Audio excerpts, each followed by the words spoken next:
the United Nations, making predictions that by 2050, we will be 9.7 billion people. If all these people get educated, get technologically empowered, 9.7 billion people or nearly 10 billion people on this planet is for sure going to be a disaster. Yes. We can make arrangements and arrangements, we can improve the arrangements, we can make more energy-saving machines, we can recycle the shit. Step aside, skim milk. You're done, almond milk.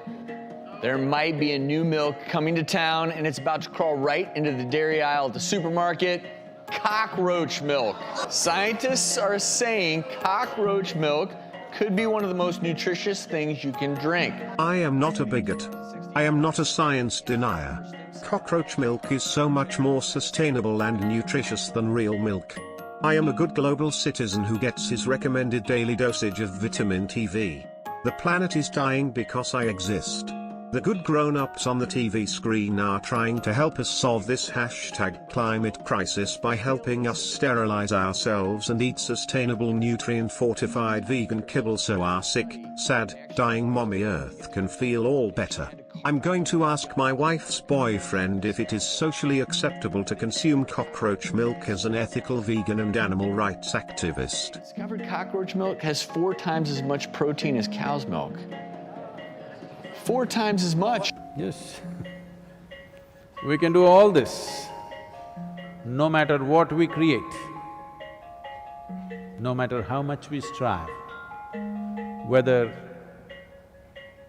we build, everything is going to be insufficient because the planet is going to be insufficient. I was in a conference and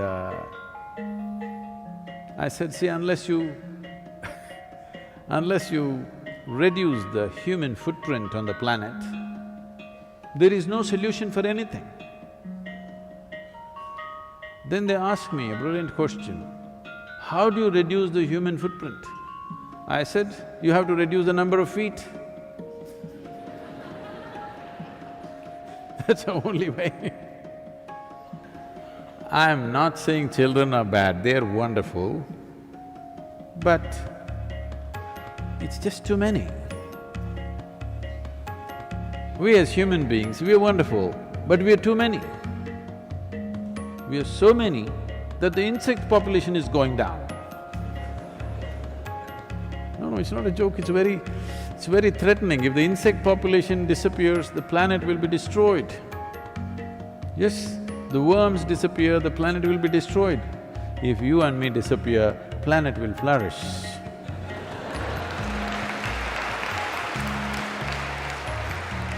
Our life expectancy has improved. This means we have taken death into our hands. When we take death into our hands, it is our business to take birth also into our hands, isn't it? I feel so empowered on my vegan climate activist hero's journey. We are all one. I am a highly evolved god who evolved from cosmic pond scum. We are all God. I am you and you are me. We're a happy family that needs to save its dying mommy from our toxic exhalations by taking #climate action now with the more evolved good grown-ups at governments, banks, and global corporations to help educate us how to get rid of ourselves and all the toxic extra human baby feet to decrease our atrocious carbon footprints and save the planet and evolution from ourselves because we are all one. We're standing here, for this is an emergency. We're standing here for all that we hold dear. We're standing here for beauty and diversity. And we're standing in the love that binds us all. And we demand our government must tell the truth. Climate change tops the environmental agenda at present. We all know that every additional person will need to use some carbon energy, if only for firewood for cooking, and will therefore create more carbon dioxide. Similarly, we can all see that every extra person is or will an extra victim of climate change. I meet no one who privately disagrees that population growth is a problem. No one, except flat earthers, can deny that that planet is finite. We can all see it in that beautiful picture from our Earth, taken from the Apollo mission. Every one of these global problems, social as well as environmental, becomes more difficult and ultimately impossible to solve with ever more people. Thank you. I am so glad the good grown-ups like David Attenborough and Prince Philip, friend of philanthropist Jimmy Savile, and the father of Prince Andrew, close friend of champion of science and philanthropist Jeffrey Epstein, are helping find solutions to all the extra people who need to stop existing. The hashtag climate crisis make me so sad. The totally real death threats from the climate are so scary, and I need the good government grown-ups to fix it and give 16-year-old human shield Greta her future back. He promoted this on television, and he went around all the agricultural shows, and he had it was a one-man thing, and it had a tremendous effect. It reduced it from 3% to 1%. But one of the things he said to the farmers, he said, look, you don't need all these children, it's ridiculous. You've got to feed them all, clothe them all, educate them all, and look after their health. So have a few, and then if you want to go on entertaining yourself, have a vasectomy. Oh, yes. Well, how do I do that? Well, I'll organize it for you. We'll have buses running into Bangkok on the King's birthday, very auspicious day. And you will go into, and he took over a whole lot of school halls and that sort of thing. And he showed me a photograph of all these beds and everything, and people went in, and I said, but how did they take it? Well, he said they didn't like being seen to have the operation. Oh, I said, really, how do you do that? I had visions of, putting up. Oh, he said, it's quite simple, I blindfolded them.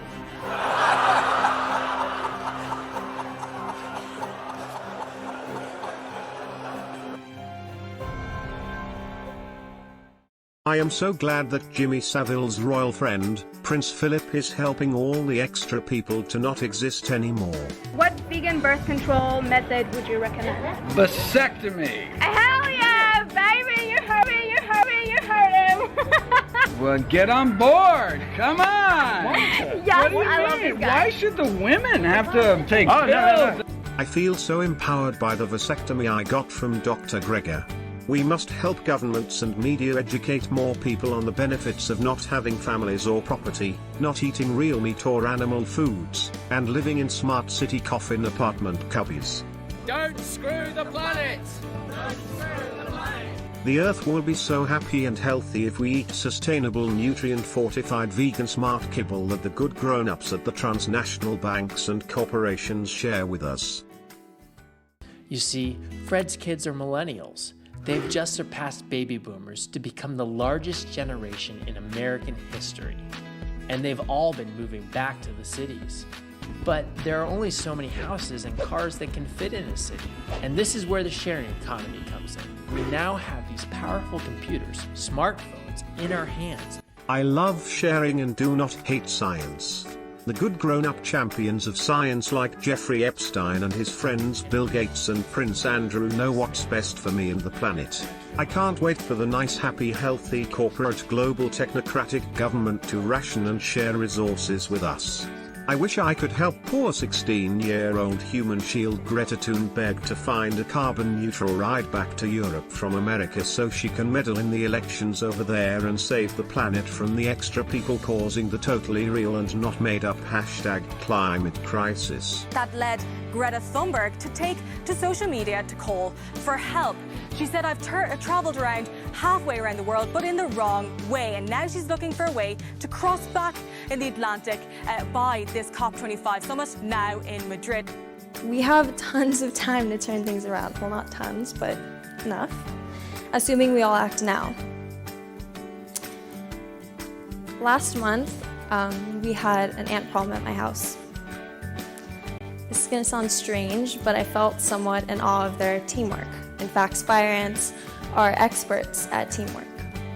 They're pretty tiny, right? But when faced with large challenges like crossing a river, hundreds or thousands of fire ants can work together to build structures out of their own bodies, like rafts. As a result, they can carry the entire colony across the river. Collectively, they do what is necessary to save the entire group. We too can work together. Rejoice. I've found a solution to Greta's transportation problem that will get her to Europe and help decrease our atrocious carbon footprint that's killing poor mommy Earth and stealing poor little Prince Philip, Greta, and Bill Gates' futures. We must use the extra people's surplus human bodies to make a giant raft that can bring this brave, 16-year-old human shield back to Europe so she can help the good grown-ups at the global banks and corporations create the happy, sustainable, totalitarian world government to fight the #climate crisis that is our fault because we exist. Nature provides the answers and the wisdom of children will guide us on our journey to sustainability on our renewable carbon-neutral giant human corpse raft. The things humans fear most is that we will be powerful beyond our belief. I am empowered beyond my belief to take #climate action against myself to save the planet from myself by drinking cockroach milk, eating vegan kibble, putting the pee-pee in the poo-poo, and sterilizing myself. I am not deceived. I am not being programmed to self-destruct by toxic weaponized pop culture. I'm going to ask my wife's boyfriend if this sustainable giant human corpse raft is vegan friendly. How do you do that? I have visions of, putting up. Oh, we say it's quite simple. I blindfolded them.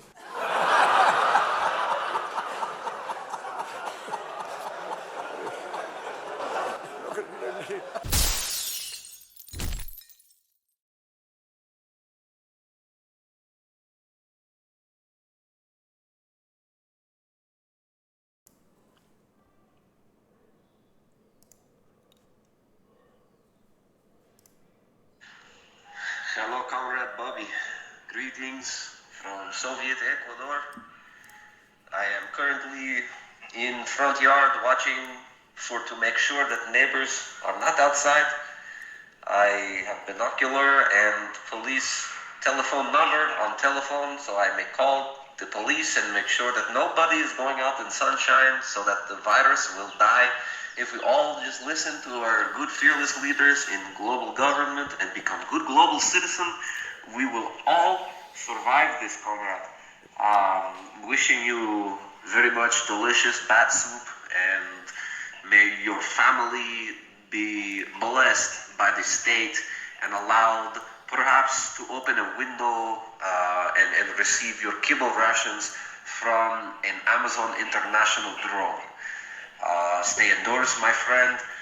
Stay inside, and I hope you enjoy Lady Gaga doing beautiful satanic ritual on the internet and television for WHO, led by our fearless leader, communist revolutionary Tedros, good friend of Bill Gates, close associate of our benefactor and philanthropist Jeffrey Epstein. Wishing you a beautiful day, looking at the vast expanse of roof and ceiling inside of your apartment, my friend, and may you stay indoors and always wear mask, glove, and touch nobody, speak to nobody, only watch television to receive commands on what we do next, my friend. Oh, suka, biet, comrade Tristan. Of course I will stay at home, and I can't wait finally to get the vaccine, my friend, finally to be healthy and resistant against this virus. Be safe as well, suka, блядь, нахуй. Wow. So as you can see, I located Bobby. A lot of people have been asking. A lot of you bigots have been asking, where's Bobby? What has Bobby been doing? Is Bobby okay? Good global citizens, I have found our comrade Bobby. He is very well. He's doing everything he can to stop this crisis by staying indoors, listening to very much radio, television propaganda, to have plenty of nutrients from the vitamin TV, Vitamin TV will show you exactly what to be afraid of and how you should live. So Bobby is confirmed alive and well. Maybe we'll get some more updates from Bobby soon. But Bobby has not been on YouTube lately. I haven't been on YouTube that much lately either. But here I am, guys. I'm back. And we're here. We're here to give respect. We're here to put some respect on the names of the brave heroes. The true heroes of this world. Right now, these heroes that are here to help us, and only here to help us, like Bill Gates, Tedros from WHO, the CDC, pharmaceutical companies, television stations, these heroes that are really, really doing their best to keep us safe have to be respected and have to be honored. As a non-essential, you and I, we don't have any say in this. And we're not essential, right? We don't have any say in what's happening right now and how we can respond. But what we do have a say in, what we are able to do, is first of all, obey, right? If we just all obey, stay in our homes and don't work, this will all blow over in like a few months or a year or 18 months, like Bill Gates says. And one day soon we'll have an injectable cure that will cure everybody. But only if everybody gets that cure injected into them. Because if everybody doesn't get the cure injected into them, it doesn't work on anybody. Right? So we know this is true because of science also. Do you hate science? I don't. I don't hate science. You know what else I don't hate? I don't hate super chats. And I don't see any super chats yet. Hoping to hook up some super chats from you guys. Throw down those super chats, guys. You know this is going to get demonetized. We're going deep today. Second hour, Dr. Paul Saladino is coming on. That's about 50 minutes from now. And we got a bunch of stuff to talk about before then. So let's get into it. Let's get into the heart of this. You guys, throw some super chats. Throw some super chats out there for the heroes. The real heroes from the war zones. Baby, come give me something. I'm a savage. Classic, bougie, ratchet. Sassy, moody. Coronavirus! There you go. There you go. So, I mean, these people have it hard. These people have it really hard. Right? These people have a very, very difficult job. And these are the essentials, right? I mean, I'm not essential. I don't know. I don't know what I'm talking about, guys. You don't know what you're talking about. I'm essential. I'm not essential, right? Are you guys essential? We might have some essentials. We might have some essentials here hanging out in the chat. Somebody says you're breaking up. Am I breaking up? I think we're good. I think we're good. I don't think I'm breaking up. Just refresh it if it's breaking up. But so we got some essential twerkers here. And we all have to thank these heroes in the medical system. The flawless, beyond reproach, unquestionably correct, always, medical system. Right? The third leading cause of death in the United States. The modern medical system. We have to thank these people because they're essential. Right now, small farms, those are not essential. Right? Buying seeds for your garden, that's not essential. It's not essential. Actually, in fact, most doctors and nurses now are being found to be non-essential, but these ones are essential, and they're working really hard. And sometimes they need a break. Right? Sometimes they need a break from working really hard to do highly choreographed TikTok videos and twerk.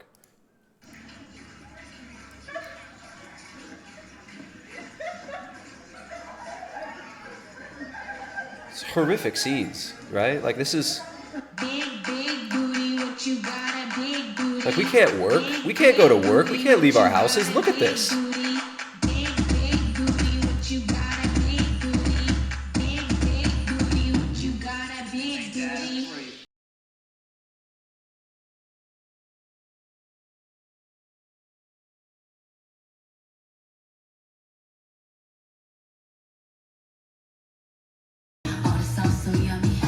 I'm not essential. I need papers to get out of here. I need papers if I want to leave my city or my town. One big ass joke, America, because. Oops.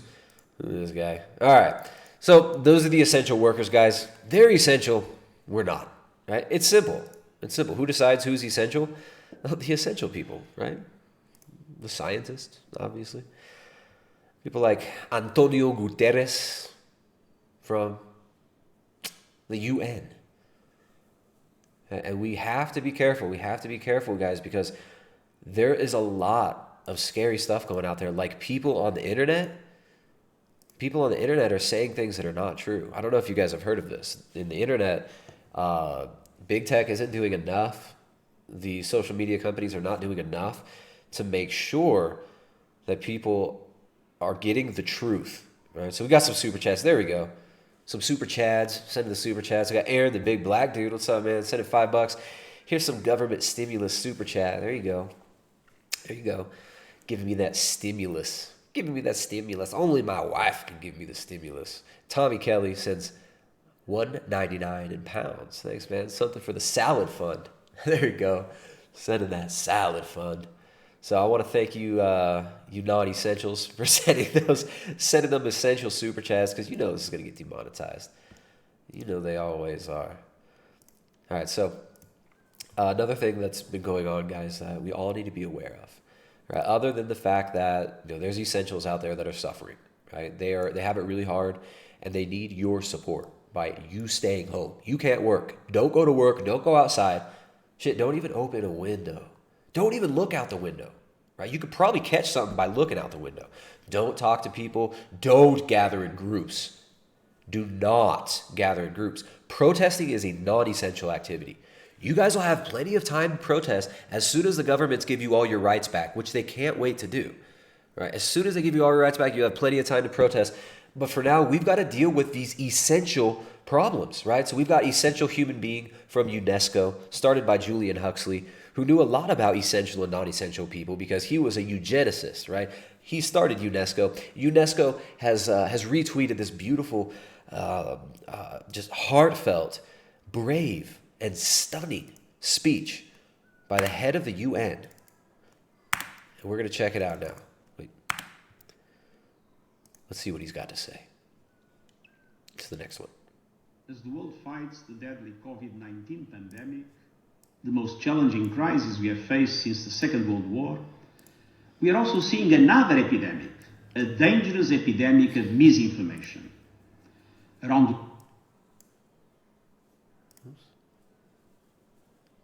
Dangerous misinformation. Comrades, I do not know if you hear this. It interrupted. Oh no. It has been interrupted by me clicking. You see face of Jay Dyer. I will be on Jay Dyervich's channel later today. Jay Dyer and I will be talking about Jay Dyer, another non-essential person, KGB agent. Jay Dyer and I will talk about what it is like to have 50,000 subscribers on the YouTube, as the KGB and our fearless leader Putin has given Jay Dyer. But for now, we go back to listening to what is the major problem with the internet now. Governments not doing enough to silence big bad people who speak untruths and speak misinformation. Where did this go? It's tripping out. What we got going on here? Yeah. Okay. Here we go. Instagram's having problems loading. I tried to show you on my Instagram story. Oh, this is cow. I buy cow. I find new milking cow for to give birth to calf, for to give me beautiful milk to feed to my non-essential family, right? Government will not allow us leave town here. We have 2 p.m. curfew in Soviet Ecuador. So I buy cow for to feed my family. I buy new cow for to give milk from titties for my children. And we will see if government will be so nice as to allow me to continue to feed my children. I do not know if germs may be spread by cows, but I hope if I sterilize it enough, I put enough bleach on it, perhaps the milk will be viable. We have super chat from non-essential location 515. He sent me 20 United States dollar, bitches. You better appreciate this, dude. This is part of my chump check, yo. Location 515. Those essential dollars for me are non-essential for you, my friend. If you find more, please send them to me. George's Journal, non-essential human being. Send me $4.99. Let's see what he has to say. He say, orange man bad, orange chicken man good. This is perhaps true statement, but I do not know because I wait for Ministry of Truth to confirm it. Let us return to Ministry of Truth from UN. We will return shortly to super chats. Thank you very much, non-essential people. We appreciate this very much. Let's get back. We got... Here we go. We got a lot of these today. World, people are scared. Okay, here we go.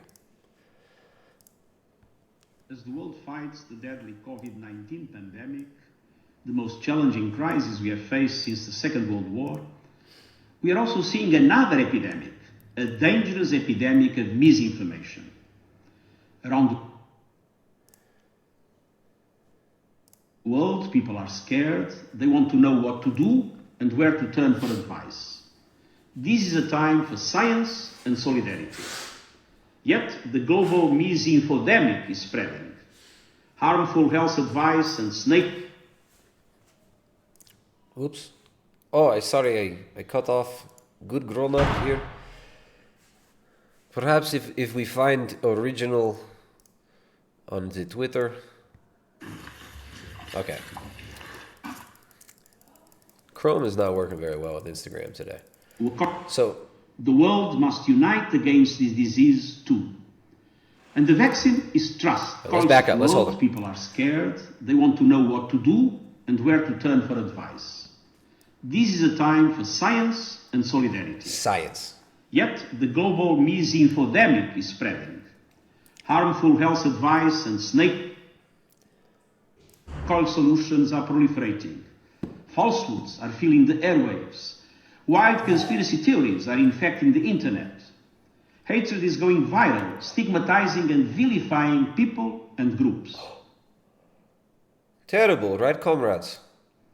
The world must unite against this disease too. And the vaccine is trust. First, trust in science. And I salute the journalists and others fact-checking the mountain of misleading stories and social media posts. Very, very, very well.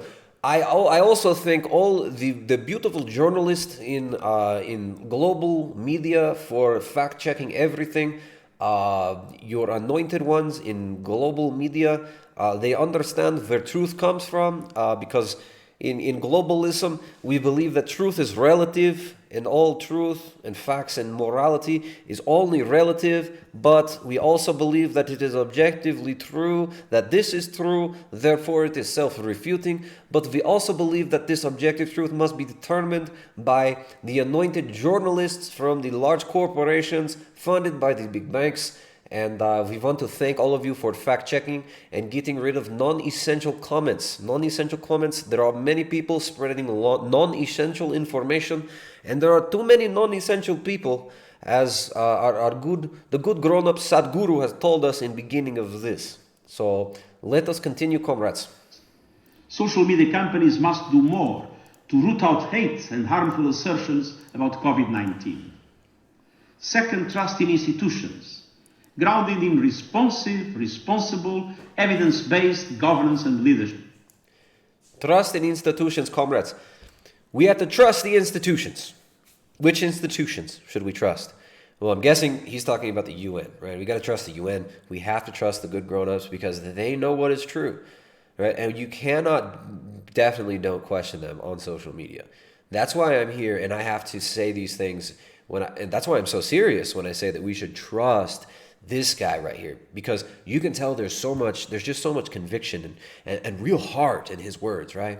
We've got to get rid of this misinformation pandemic, right? The epidemic of misinformation is going to hurt us all, and social media needs to censor us more because it hasn't been enough the last couple years. It hasn't been enough. Social media needs to censor us more, us non-essentials, so that the essential twerkers and the essential government dictocrats and technocrats can get the work done to save us from the invisible enemy. And trust in each other. Mutual respect and upholding human rights must be our compass in navigating this crisis. Together, let's reject the lies and nonsense out there. Today, I'm announcing a new United Nations Communications Response Initiative to flood the internet with facts and science while countering the growing scourge of misinformation, a poison that is putting even more lives at risk. With common cause for common... Do you think we're heading in the right direction? Do you feel like our economy is heading in the right place, that humanity is heading in the right place? Are we in a better position now than you thought we were in 5 years ago? Well, 5 years ago I said that... And here we have essential person, essential human being, Bill Gates. Right? And look at his face. Look at the smile. And of course, he just wants to help you. He just wants to help you. Bill Gates just wants to help us. We talked about Bill Gates on the last stream. If you guys want to check out that last stream, it was pretty fire. Talked about Bill Gates with Jay Dyer on a stream on Jay's channel. The second half of that stream is very good, very intense. That one is in the membership section of Jay Dyer's site, jaysanalysis.com. But listen to this guy. Look at this guy's face. Do you think we're heading in the right direction? Do you feel like our economy is heading in the right place, that humanity is heading in the right place? Are we in a better position now than you thought we were in 5 years ago? Well, 5 years ago I said the pandemic is this unaddressed, very, very scary thing. And... Right. So we got essential person, Bill Gates. Certificates of who's a recovered person, who's a vaccinated person, because... And he's got solutions, guys. He's got solutions. Certificates that we will need. Certificates that we will need to tell us who is recovered and who has been treated with medicines, helpful medicines. This is going to be mandatory, according to Bill Gates. We are going to need it, he says. All right, so this is what's being pushed. This is the ideas. These are the ideas that are being pushed out there. Of course, along with the UN, with our overlords at the UN, I believe that we have to we can never question these people. We have to listen to the science, the unequivocal, just raw facts that are science. Right? Science is not. Science is just raw facts and data, and this is what we're getting from mainstream media. Is what we're told we're getting. Right? Just raw facts, raw data, and certificates. Eventually, what we'll have is certificates of who's a recovered person, who's a vaccinated person, because you don't want people moving around the world where you'll have some countries that won't have it under control. Sadly, you don't want to completely block off the ability for those, people to go there and come back and move around. Yeah. So, certificates. In most parts of the world, Oops. Gotta go back now. All right, so these are the essentials, guys. Remember, the essentials, they're just here to help. They're just here to help. Let me come over to the chat, see what's going on. We got Carnival up in the chat. What's up, man? Got my neighbor Carnival. We've got, who else we got here? Victor Muller, what's up, man? Says, what's going on? How are you doing? I'm doing all right, man. I'm doing all right. The world's going nuts, but we don't have to go nuts with the world, do we? We don't have to go nuts with the world. We're over here still trying to build up our homestead, still providing good, solid information for you guys. We're still helping people out with their diet and their lifestyle. We're still working. Us non-essentials are still working online. We're still trying to feed our families. And, I'm glad all these people are here in the chat. We got, 250 or 225 people? 225 people, right on. I hope you guys are staying sane out there while the world goes nuts. Let's see. Well, let's move on a little bit. We've got a lot to talk about today. Got about 30 minutes before Dr. Paul Saladino jumps on. We're going to talk with Dr. Paul Saladino on his thoughts. I've seen some major shifts in the way that he's been seeing things and expressing himself here. I think a lot of people are starting to realize that there's a lot more at stake here than maybe just a few weeks off of work. That this is not just, oh, if we just stay inside for a few weeks, everything is going to be okay. I think a lot of people are starting to realize that there's a lot more going on here and that there's a lot more at stake. A lot more at stake. So, let's see, come over here. I've got this pulled up. And there we go. So, we've got essential human being, essential person, spiritual guru, Sadhguru. Right? He's kind of he's like Osho light. He's like Osho, but less opium. He's like Osho on less Xanax. So we've got him at the World Economic Forum. Remember, the World Economic Forum, who wrote the article, Ida Auken wrote the article for, which we've seen many times on this channel, which we've been sharing for a few years now. Welcome to 2030. I own nothing, have no privacy, and my life has never been better, right? This op-ed piece on the World Economic Forum concerning the future smart city grid. Now, this piece was written in 2016, and we've seen a lot of progress moving towards that lately, right? We've been talking about this climate crisis rhetoric, right? This push for dietary planetary guidelines, pushing us towards vegan, vegetarian diets, pushing us towards starvation diets, telling us that starving our children and starving ourselves is going to save the planet, that if we just starve ourselves, then Gaia will be okay, that if we just give into a total surveillance technocratic grid run by technocrats, right? The so-called experts, the self-proclaimed experts, just like Bernays said, people will worship experts. You tell everybody that that this is an expert, people will exalt them. Right, so the World Economic Forum are this group of global economic interests from big corporations, from big banks, from big finance, big tech, and they get together every year at Davos and they discuss what they're going to do about the global economy. They've been talking about shifting to a new economic model for a long time. That new economic model is based on social credits. That new economic model is going to be based on exactly what they've been telling us it's going to be based on, a circular economy, like we saw that clip earlier, the circular economy. It's going to be based on carbon credits, social credits, right? And it's already been tested, this new economic model, digital currencies, global surveillance grid, already been tested in China for a while now, and now it's time to roll it out in the West. People in the West were very resistant to this. People were laughing at the whole Greta thing. People were having a good laugh. A lot of people weren't buying into this climate crisis rhetoric. But of course, any crisis can be used to advance agendas. And what we see going on right now, it's funny because exactly what the World Economic Forum has been saying they wanted, exactly what Davos has been claiming they wanted to bring in, exactly what these technocrats like Zbigniew Brzezinski wrote about in the 1970s, what we're seeing is this technotronic control grid being brought in. Where through feedback loops, using cybernetics, using surveillance technology, human beings are being treated essentially like cattle. And this is what the new economic system is about. It's austerity in the name of sustainability. It's equality and inclusivity, meaning everybody has the same stuff and everybody gets rationed the same stuff. This is what these people want. Will they get it? I sure hope not. Will enough people stand up and say they don't accept this shit? I sure hope so. And this is why we've been harping on about this for years now. This is what I've been blabbering to friends and family about this for over a decade.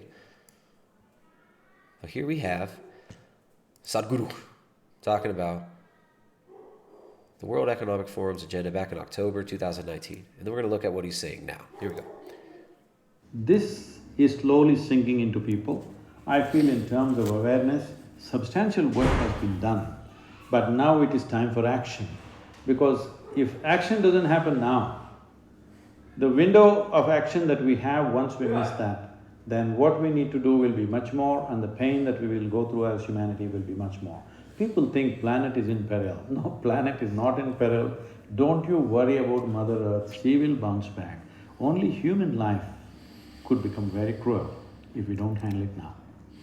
So in the session we just attended here at the Economic Forum, I think there was a sense of relief actually in your frankness.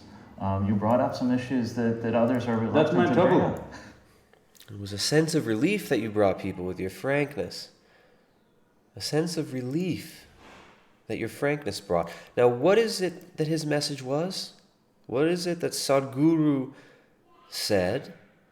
What is it this self-proclaimed holy man who worships in serpent temples? This dude who tramples on the poor all of his life. This guy involved with the Indian government with the displacing of indigenous peoples to plant trees where their communities once were. What is he talking about in his speech? Let's see. So in the session we just attended here at the Economic Forum, I think there was a sense of relief actually in your frankness. You brought up some issues that others are reluctant to bring up. That's my trouble. Always. All the religious groups are against me because I'm talking about population. They want more souls. I want less on the planet.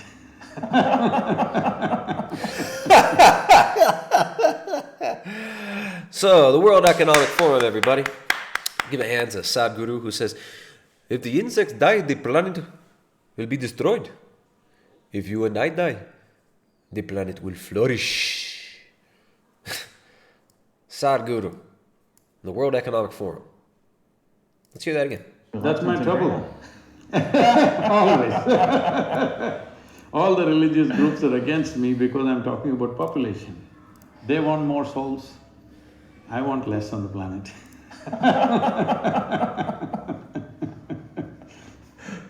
Okay. All right, Sadhguru. Coronavirus is a good virus. Stop eating animals. We should respect them.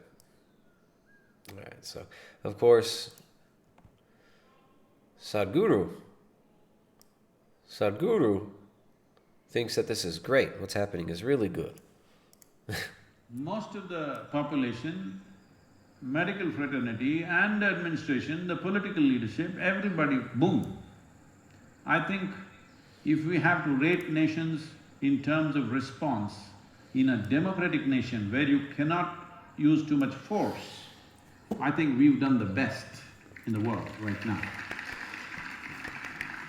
They're doing a great job. They're doing a great job. In this video, he also says, this is happening because we need to stop eating animals. We need to respect them. We need to respect the animals. So here's what's going on in Sadhguru's homeland, where Sadhguru is exalted as a spiritual leader. Well, Sadhguru is exalted as some sort of a spiritual savior by many people. Right? This guy goes on shows like London Real. This guy who goes on all sorts of mainstream media. He's been on Bill Maher. Right? Been on a lot of different shows. This is what's going on in his country in India. Let me see if we can make sure you guys can see this. Yes, you can. All right, so in India, they've got 24-hour lockdown. It was suddenly declared. People were unable to get back to their areas in rural homes. People were unable to get back to their places where they live, and all public transport was shut down. The government banned the sale of food. So these vendors, these people usually buy food from vendors in the street. They're not allowed to be outside anymore. They're only allowed outside, I'm not sure how many times per day, but I'm not sure if it's any times per day. I don't even know if these people are allowed outside at all. But people were stranded without the ability to get home, and the police were beating the shit out of these people in the streets. And this is day 15 in India.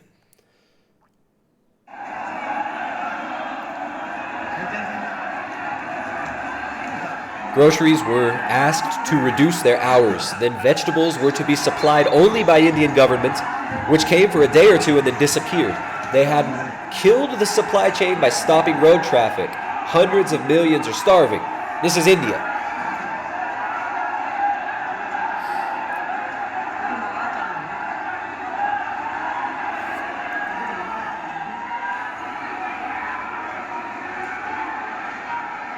But Sadhguru says this is a great response. This is how we need to be responding.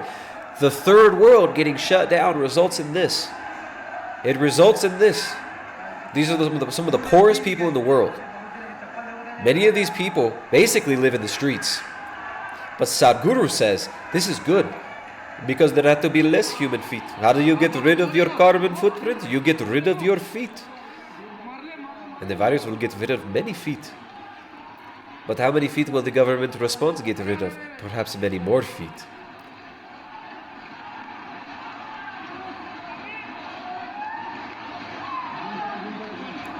So these people can't get food. These are the bread lines in India. Hunger Games, day 17. On an average day, it's impossible to get an ambulance in India, and government hospitals are death traps littered on floors and driveways with sick, hungry, unattended poor. Now there's no private transport. Many private doctors are shut.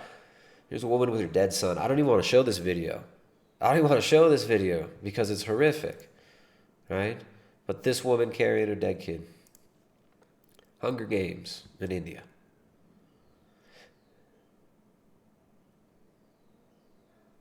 But again, you guys, who are we to judge? We're not essential. Right? I don't have an essential opinion. Sadhguru has been given awards by the Indian government.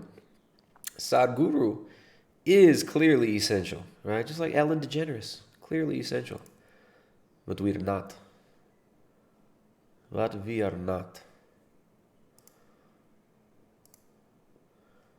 But do not worry.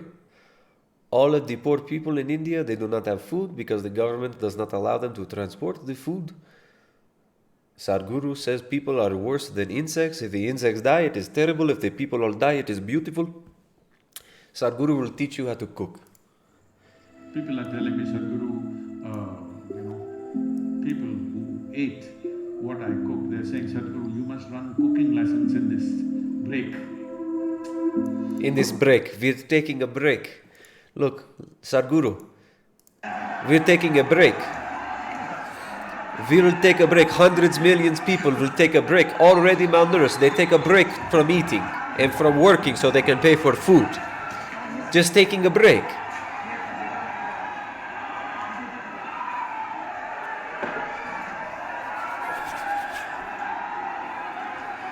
Oh, look at these people taking a break. Look at this woman, and she is only taking a break.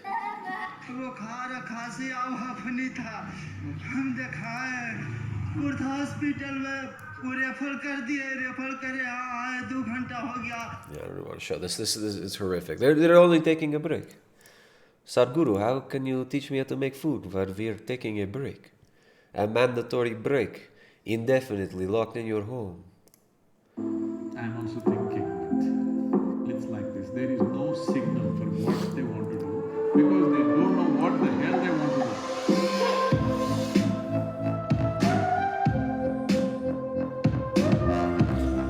Look how cool he is. He's so hip. Yeah. Ooh. Mystics of India. Right? Mystics of India. It was funny. You see people like Brian Rose, who had that famous interview that was highly censored, that was removed from YouTube and stuff. Which I appreciate him doing that. And you see him licking boots on Sadhguru, licking his beautiful strapped sandals, the beautiful strap sandals made by some of the extra people who need to reduce their amount of feet. Please look at your lives and see how much of it is precise.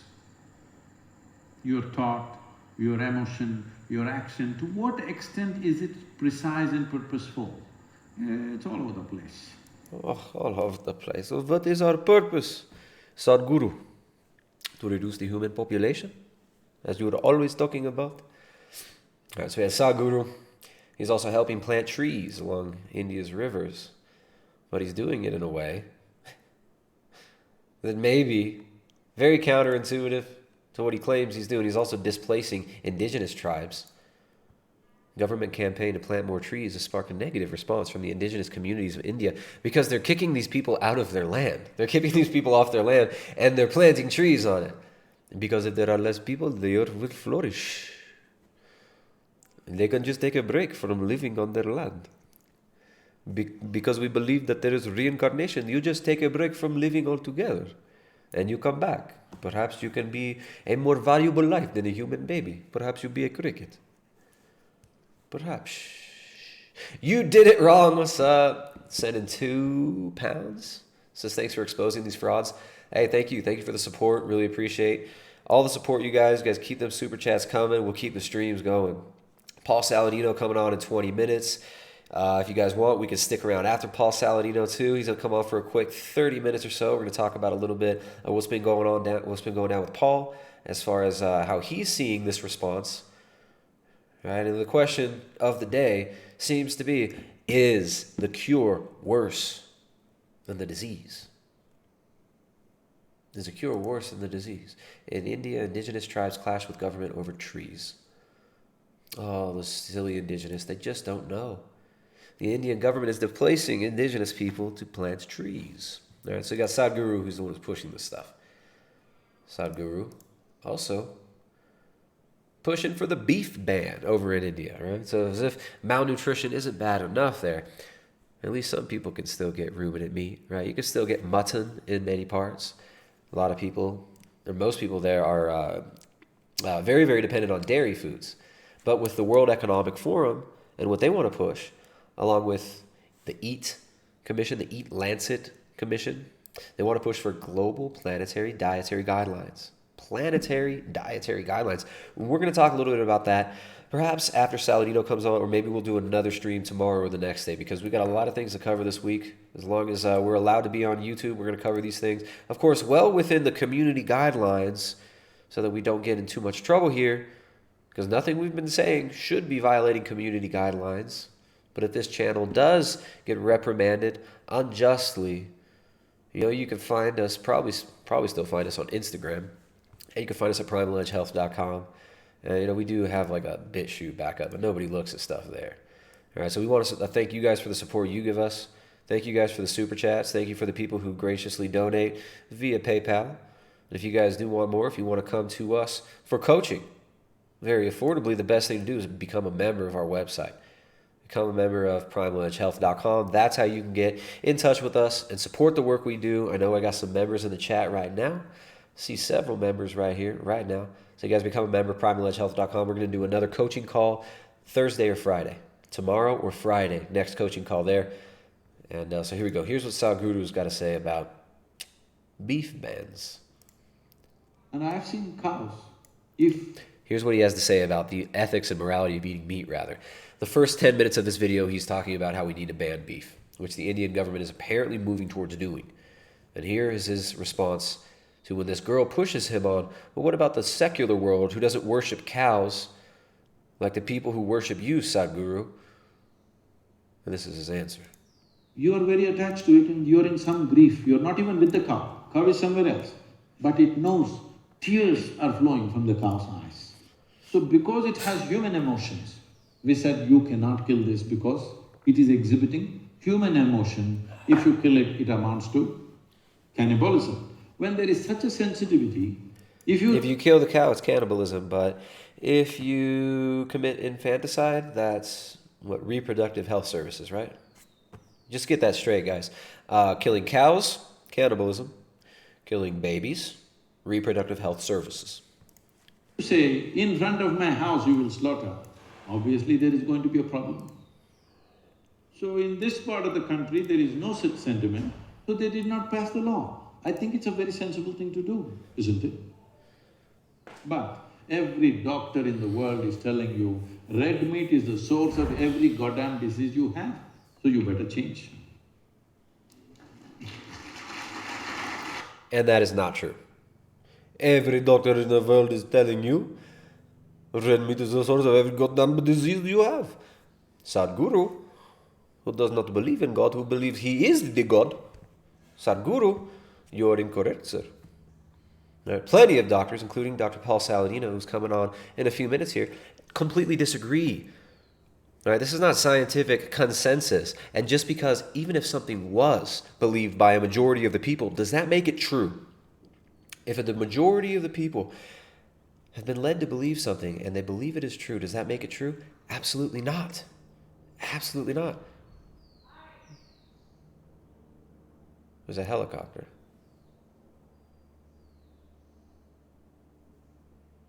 Never helicopters. I'll go look. But That's very strange. Hey, Jessica, you see a helicopter? Where is it? Where? Hold on, I'll be right back.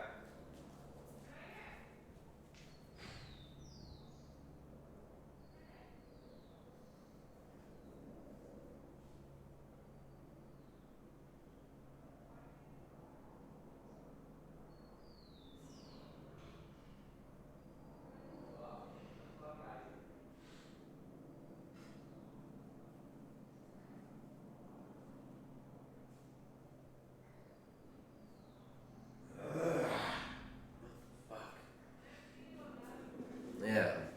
All right, that's very strange. Never helicopters here. We got a helicopter outside. That's very, very weird. All right, so Sadhguru says that they have human emotions. They have human emotions. You must not eat them because they have the human emotions.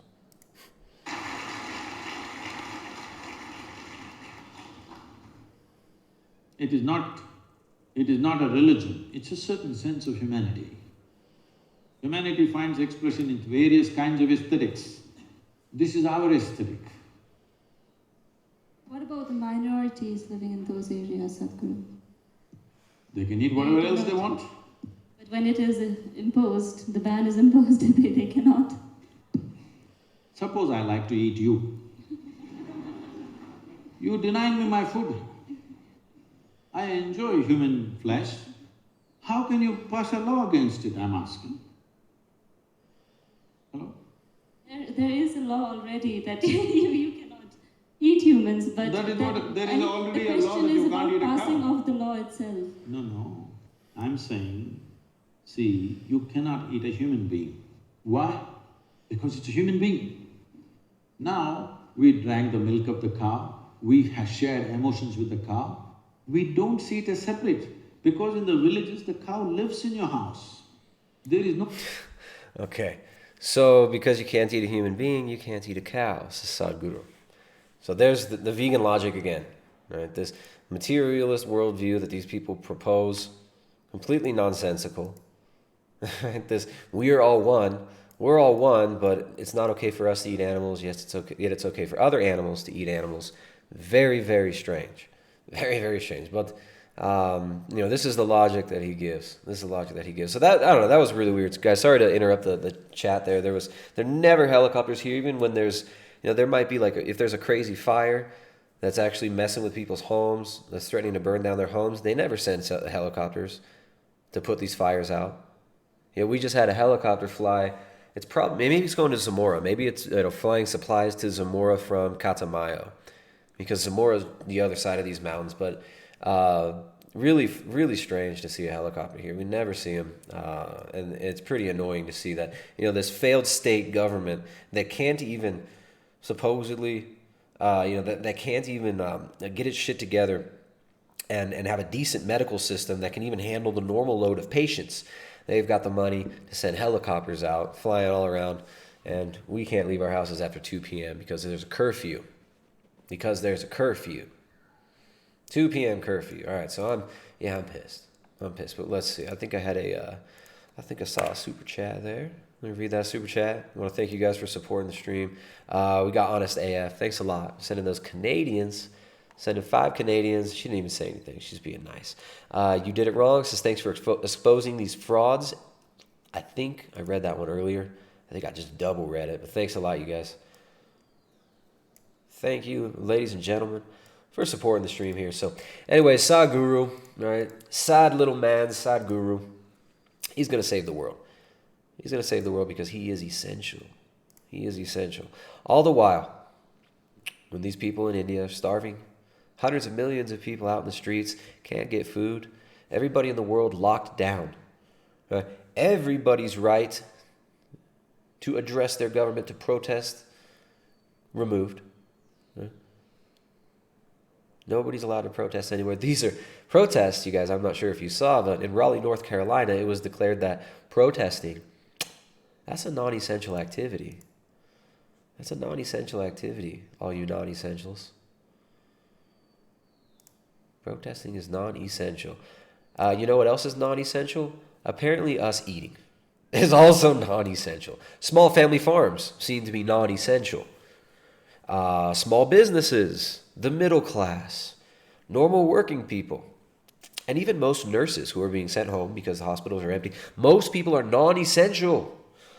And milk, and eggs, and vegetables, and farms food are non-essential. Dumped milk, smashed eggs, plowed vegetables, food waste of the pandemic. Milk shelves are empty, yet dairy farmers are dumping milk. Here's why. The pandemic has triggered a major disconnect in the dairy industry. On one hand, milk shelves at the grocery store have been sometimes bare. On the other hand, North Country dairy farmers are having to dump their milk for lack of market. It's a worst-case scenario for the region's dairy farms, as the industry has been hurting for years. So these dairy farmers, these people have to take out mortgages and loans from the banks in order to produce in the industrial manner these industrial milk products. All right, so instead of small family farms, instead of homesteads feeding themselves, which is what we should all be working towards, homesteading, small family farms producing our own food, instead of all that, guess what? Guess what? We get industrial ag, subsidized by the government, requiring big loans for equipment for the land. And when these get shut down, they're not able to pay their mortgages. And guess who gets the land? The banks. So the banks are going to get their farms, and they're going to get nothing. And who's going to get this food that they're throwing away? All right, when these hundreds of millions of people starving in India because their government has shut their lives down, because they are non-essential people, according to Sadhguru. If they just take a quick break from working, it's no big deal. These people who makes pennies per day, if they just take a little break, during this break, they can watch Sadhguru learn how to cook, teach you how to cook. If they take a break from living altogether, it is okay. They will reincarnate as a higher being than a human, like a cricket, like a bug or an insect. Jefferson County Dairy Farm has to dump milk. There's milk just getting dumped down the drain. There's food getting dumped down the drain. All right, so that's probably raw milk too. That's probably before it's even been pasteurized. All right, but no, we've got to dump this milk. We've got to dump this milk. So this is what's being created. This is the response to this. This is how they're protecting you. All right, by skyrocketing the price of goods, by making all of us poor, we can all be equal at least, right? We'll all be equal. Matthew M., what's up, dude? Sending $20. Here's some Trump bucks. Your kids, your wife, your whole family is beautiful. God bless you. Thank you, Matthew. I appreciate that, man. I appreciate that. There are no non-essential people. There are no non-essential jobs. There are no non-essential sectors of the economy. If you shut everything down, you are shutting people's lives down. And the result is not going to be pretty. So thank you for helping us out. Thank you for supporting the work we do here. We got Ben Saunders sending 10 Canadians. I appreciate that, man. Thanks a lot. Thank you for the super chats, guys. So we've got 2 meat facilities shut down because too many employee COVID-19 cases. So JBS and Smithfield, who own a huge majority, right? You've got Cargill, Tyson, JBS, Smithfield owning a majority of the processing facilities in the U.S. The slaughter facilities, this is a consolidated industry. And the way that the USDA works, they actually make it to where only these companies can be doing this. So farmers are not able to slaughter animals by themselves and send food to you. And they're creating so much fear and hysteria about handling food, about touching things, about germs and invisible enemies, that people are afraid of fresh food in general now. And we've got meat processing facilities being shut down. Now, hopefully people don't have to deal with food shortages and meat shortages. There are a lot of people out there who depend on being able to get meat. There's still local farms where you're able to get stuff from. These people in other slaughter facilities that are not USDA, they're not able to ship them across state lines.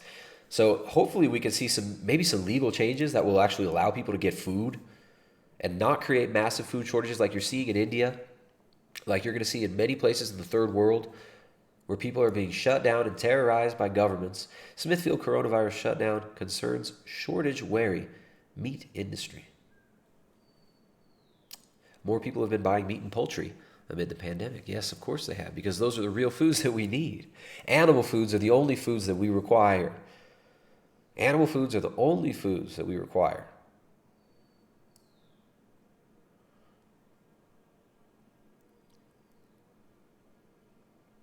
And these are the big facilities that are being shut down. So confirmed cases, of course, we know that, well, we don't know the accuracy of a lot of these tests. We don't know what types of tests are being used in many of these cases, but, we got to trust the adults, right? The good grown-ups know that we have to shut these facilities down. Millions of dollars worth of meat headed to landfill due to trading ban.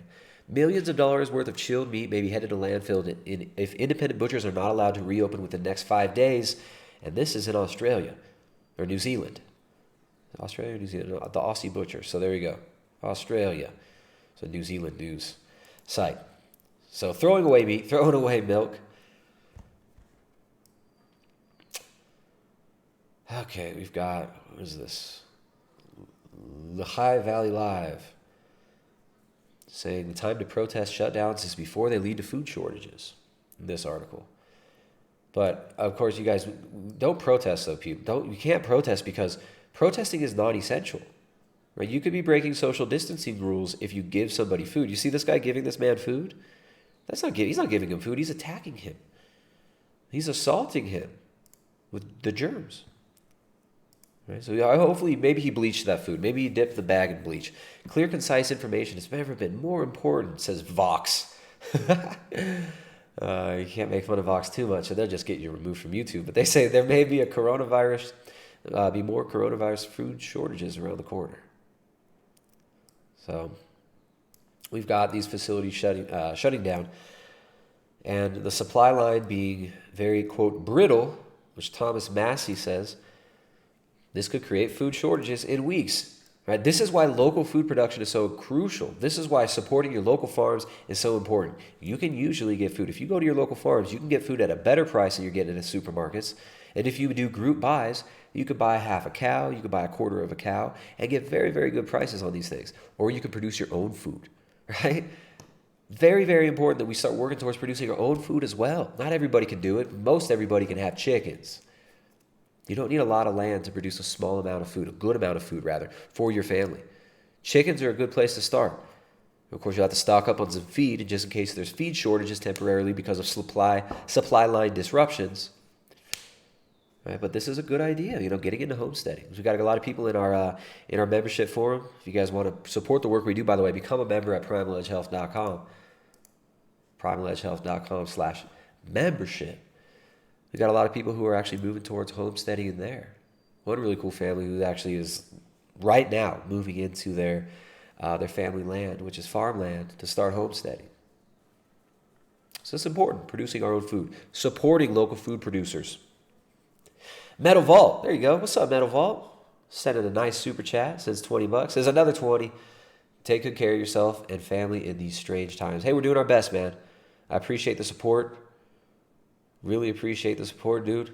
And everybody who's sending them nice super chats. Nesta, with the upside down question mark, sends £5. I think that is. Government, corporate, business, corruption. Keep it real, Tristan. Fat steaks. There you go. We can't even get steaks here.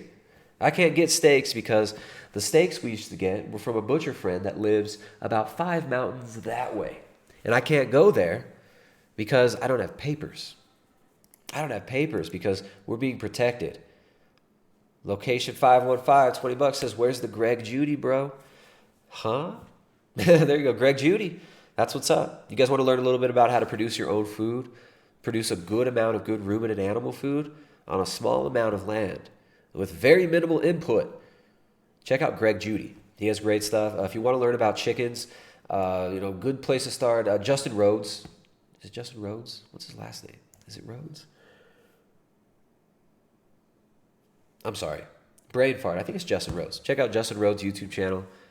If there's not a Justin Rhodes YouTube channel, just look up Justin Chickens Homestead. I think it's Justin Rhodes. But he's got a great channel as well where you can learn about producing food on your own land. All right. Uh-oh, I got a little bit of a stuffy nose now. I got that seasonal allergies going on. Hopefully Bill Gates is okay with that. Illegal sniffles. All right, so let's see. Oh, there we go. All right, guys. We got a special guest coming up now. We got Paul Saladino about to jump in, guys.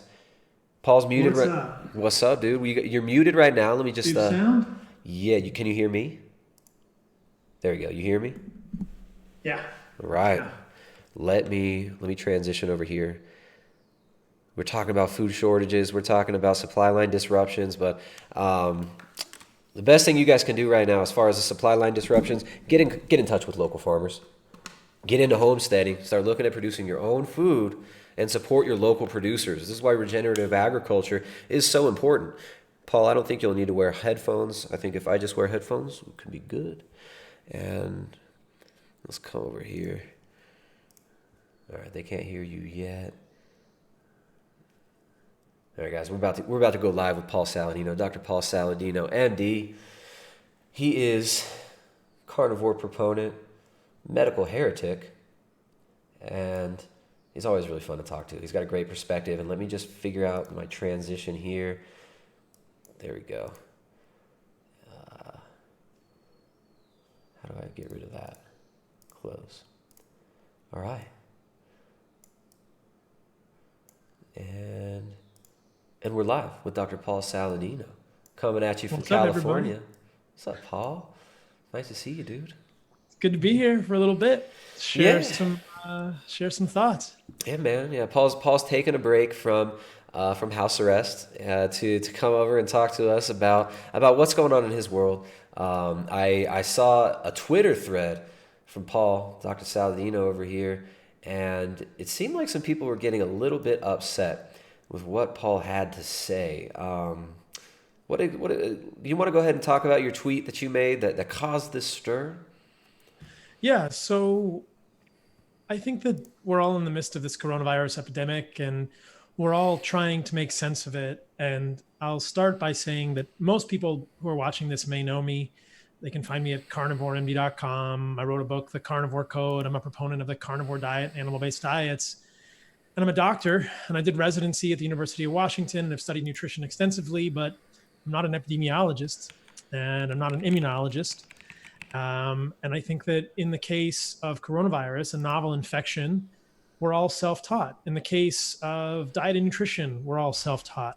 And so for me, it's always been frustrating when people try and invalidate anyone's credentials and say, you can't talk about this because you're not an immunologist or you're not an infectious disease specialist. I think that we're all self-taught, we're all learning, and everyone's voice has a right to be heard. And so I'm contributing on Twitter as a physician, as a human who thinks about things from someone that's trained in medicine for the last 12 to 15 years of my life and has studied epidemiology, but not formally, and is not an infectious disease specialist. So I make none of those claims. But from my perspective as a physician, as a human who thinks about things, who thinks about human nutrition, who thinks about immunology from the perspective of the robustness of an immune system in a human being and what creates a healthy immune system or an unhealthy immune system. And many people listening to this will know that I think a lot about nutrition in connection with insulin resistance. And I've done a number of podcasts and live streams recently on both my Twitter, on my YouTube and on my Instagram and on my podcast, which is Fundamental Health, talking about connections between insulin resistance and immunologic compromise, meaning that if we are insulin resistant and or nutritionally inadequate because we are not getting the right nutrients from food, or we are creating a state of insulin resistance in our bodies by choosing the wrong foods, then we know that our immune system is basically a Ford Pinto instead of a Porsche. And that's a bad thing, especially when it comes to a big bad villain or a moderate villain like coronavirus. And so I've been sharing a lot of my opinions, and throughout the whole coronavirus perspective, the whole coronavirus panoply and pandemic, I've been super frustrated that most of the conversation has been around what medication is going to save us, how long can we huddle in our homes and hide from this virus until it blows over like a storm, and almost no discussion has been had about the importance of nutrition and a foundational, strong immune system. And I've continued to think as a physician that we can't hide from this virus. Everything that I was taught in medical school, everything I've learned, everything I've continued to learn as I've researched this every single day suggests that we cannot hide from a virus, especially not a respiratory virus like coronavirus. That no matter what we do, and I'll get into these points briefly in our little short chat here, whether we social distance or whether we think about other strategies, almost all of us will be exposed to this virus, like almost all of us are exposed to flu, like almost all of us are exposed to coronaviruses and rhinoviruses every single year of our lives. Viruses don't just blow over like storms. The way that viruses move through a population is that the majority of the population has to become exposed and develop what is becoming a curse word, herd immunity. So until the majority of the population has been exposed to a virus and developed antibodies, IgM and then IgG, or a vaccine arrives, which is a whole separate topic, the virus will continue to circulate, right? And if we look at coronavirus, most people right now seem to believe, and this is not a flaw, it's just this is really what's been pushed upon us by the media. The media message, and I think what most people are internalizing, is the idea that we can somehow hide from coronavirus. That if we huddle in our homes for another week or 6 weeks or 3 or 4 months. I think 18 months is what Bill Gates would say. 18 months, right? Yeah, 18 months. Right? Until the vaccine arrives. We just take a break. Sadhguru says we just take a break for 18 months. We take a break. And then that somehow the virus will be gone when we get out. The virus is not moving like a storm. It's not a weather pattern. It's a particle. It's a non-living thing that is moving through humans and will continue to move through humans no matter what we do. We can change the speed at which it moves through humans, and we can change where the peak happens. But I want to show you guys a series of slides that somebody sent me this morning that show that in all of the countries that have been exposed to coronavirus, the peak happens at day 32 on almost every single strategy that happens. And you can move that peak a little sooner or a little later with social distancing, but eventually it must peak and then go down once enough people have been exposed that we develop some degree of herd immunity. So that's a long way of introducing the fact that on Twitter, the other day I said, and I'm going to paraphrase, now is the time for the young and the metabolically healthy, that is those without insulin resistance, to be exposed to SARS-CoV-2 in the hopes that we might develop herd immunity. That is what I think we should consider as the way forward, because we can't hide from this virus. And it is time for those of us that are young and healthy to be exposed. Some of us may get mild symptoms, some of us may get moderate symptoms, some of us may get no symptoms. But that is the way that we protect the people in the population who are most vulnerable, is by the healthy and the young going first into battle, being strong and being exposed because we can handle it. That will not overwhelm the healthcare system because so many of us are strong and won't need to be hospitalized. And then once we develop a herd immunity, the virus will have a much lower chance of getting to those who are old and infirm, our parents, people who may not be in a state of health. Now, this is my suggestion. Of course, this is social media. This is where we share ideas freely. As a physician, what? No one should. You're funny, man. Wait, no, I'm sure you've noticed a lot of the censorship that's been going on, especially over the last month or so. I'll tell you about that too. It's crazy. I just want to make this point, Tristan. Okay. On social media, if anyone ever thinks that what I am saying on social media is medical advice, then they're a little bit confused, because nothing I'm ever going to say on social media is medical advice. And as a physician, as a layperson, we should all be allowed to share ideas and think about things. And so what immediately happened when I said this was some vegan doctor decided to report me to the Medical Board of California, saying that I was urging people to be exposed to coronavirus, which is not the entire story at all. I was saying, if we're going to get herd immunity eventually, why not do it in an intelligent fashion? Why not stop the quarantine soon or in a controlled way, expose the young and the healthy to the virus, or at least get them out into the population, exactly like Sweden is doing, And we can talk about Sweden. And there are many, well-renowned epidemiologists around the world who are looking at Sweden's strategy and saying, this is very reasonable. Newt Witkowski, there's a Swedish epidemiologist.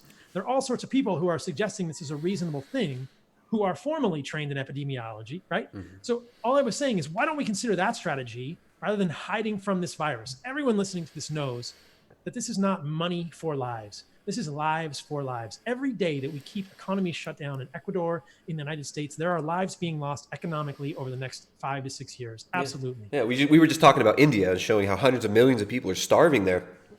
They were getting rations of vegetables from their government, but then they stopped coming. And these people are basically stampeding in the street trying to get their people food, right? Their mothers holding their dead children in the streets because the medical system is completely shut down and only the patients for this virus are being allowed and admitted. So, I mean, you've got a completely clogged up and already inept medical system and a complete shutdown of all society. So, I mean, this is ravaging the third world, and this is ravaging the middle class and the lower classes. And if we're going to, talk about the ramifications of our actions, we most definitely need to talk about the economic ramifications, the ramifications on the poor, on the making people more poor, right? Impoverishing the world, impoverishing even further the third world will cause more death, more starvation, food shortages, and very, very bad social, economic, and health and environmental issues are going to come from this. And people are not thinking straight because they're so clogged up with fear. They're so fearful of a virus that's been made out to be a Goliath, when in fact, we don't actually know how strong it is. I think once all the numbers are in, and again, this is just my estimate, we will see case fatality rates less than 0.5%, on the same order of magnitude as a seasonal flu. Greater than a seasonal flu, perhaps, but on the same order of magnitude, which is 0.1%. This is not a virus that is going to wipe out the earth. Is this a virus that is going to harm people we know? Perhaps. Is this a virus that might harm my parents or your parents? If they are elderly, it's possible. But we have to weigh, how do we help our parents become healthy? That is the conversation that is not being had. And I do not believe there is substantial evidence to suggest that this virus will harm healthy people. And this goes to all sorts of interesting discussions about what healthy truly means and how our definition of healthy is woefully inadequate in mainstream Western medicine. But I want to go back to something else you were saying there, which is that in terms of the economic sense, we can't ignore that freezing everything is affecting us in the same way that the virus might. It's causing lives, causing health loss, causing suicide. Right. And so if we are choosing to do social distancing, if we are choosing to do a quarantine, which is a reasonable option, we should consider that as well. We need to understand why we are doing that. The main reason that I've been able to wrap my head around, the only reason that makes sense to me for doing that is not to overwhelm the healthcare system.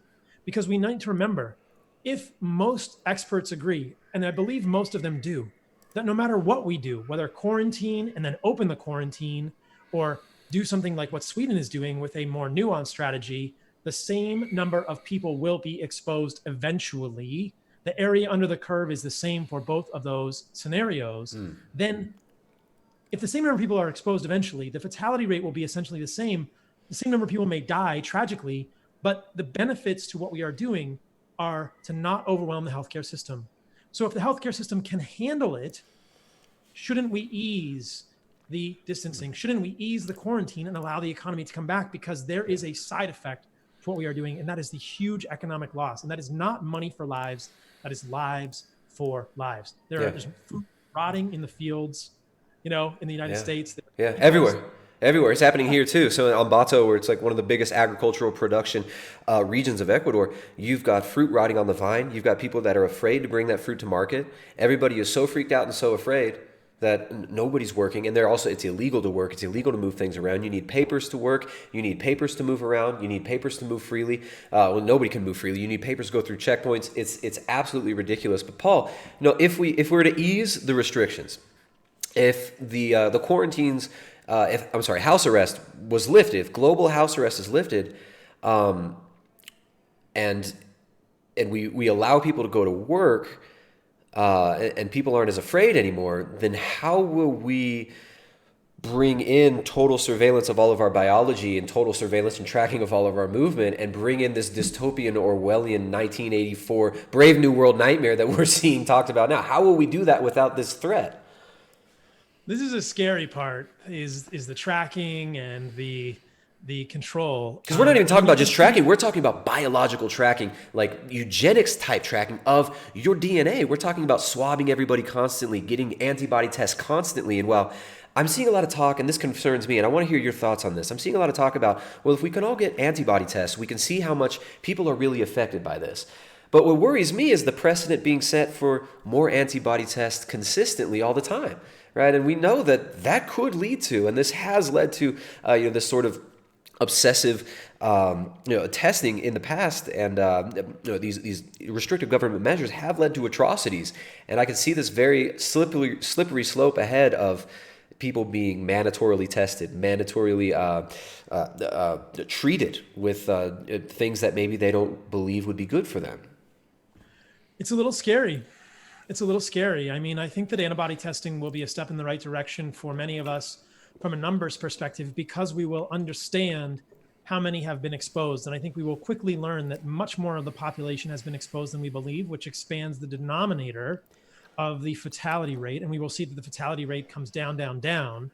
But I think, as you're saying, we need to be very careful to guard against the loss of our civil liberties. And just like this tweet got me reported to the medical board, my response to that, I don't know, maybe you can show my response tweet, which is "Welcome to the police state." Let me see if I can find that one. Is that in response to your own tweet, or is that a later response? It was a new tweet after that. Just go to my feed, you'll see it. Okay, I did see that one, and it was a very timely tweet, because there it is. Yeah. So, welcome to the police state. For questioning the status quo, I've now been reported to both the Twitter police and the state medical board by a vegan physician on Twitter. I'm willing to fight for our right to think for ourselves. And I got to say, I do appreciate that. I appreciate your open-mindedness with this. I appreciate guys like the video that you and I discussed earlier. We were talking about in private messages, the one Newt Witkowski. I appreciate that some of these experts are standing up and saying, look, this is... perhaps things should be treated a little bit differently than we're treating them now. Perhaps this is a wrong response. And I want to thank you for that, man. We're just asking questions because we need to be able to ask questions. And then, it's unfortunate, and in my mind, it's very cowardly that this vegan physician decided to report me to the medical board. His claim to the medical board, if I try and understand his perspective, his claim was that I'm endangering lives by encouraging people to get exposed to coronavirus. And I think, you know what? You're all going to get exposed to coronavirus eventually. I didn't even see you do that. I didn't even interpret it as you doing that. I think what you said, the way I took it was, you think that policy that we're doing is madness, and people shouldn't be afraid. And we should, as a culture, if we were to just face this head on, we'd be better off. That's how I took it. But that's exactly, and that's the problem with Twitter, and that's why nothing will ever come of this. And the medical board will be essentially impotent. They can't do anything. There was follow-up tweets on my Twitter where I said, "Hey, medical board, I welcome a conversation with you." I called out the medical board after this and said, "Come get me, come get me." Not trying to be disrespectful, but trying to share publicly that I wasn't afraid of any action here, because this is clearly not saying go expose yourself to coronavirus. This is saying, let's think about our policies. Let's think about the most intelligent way to do this if we're all going to get exposed, or the majority of us are going to get exposed eventually.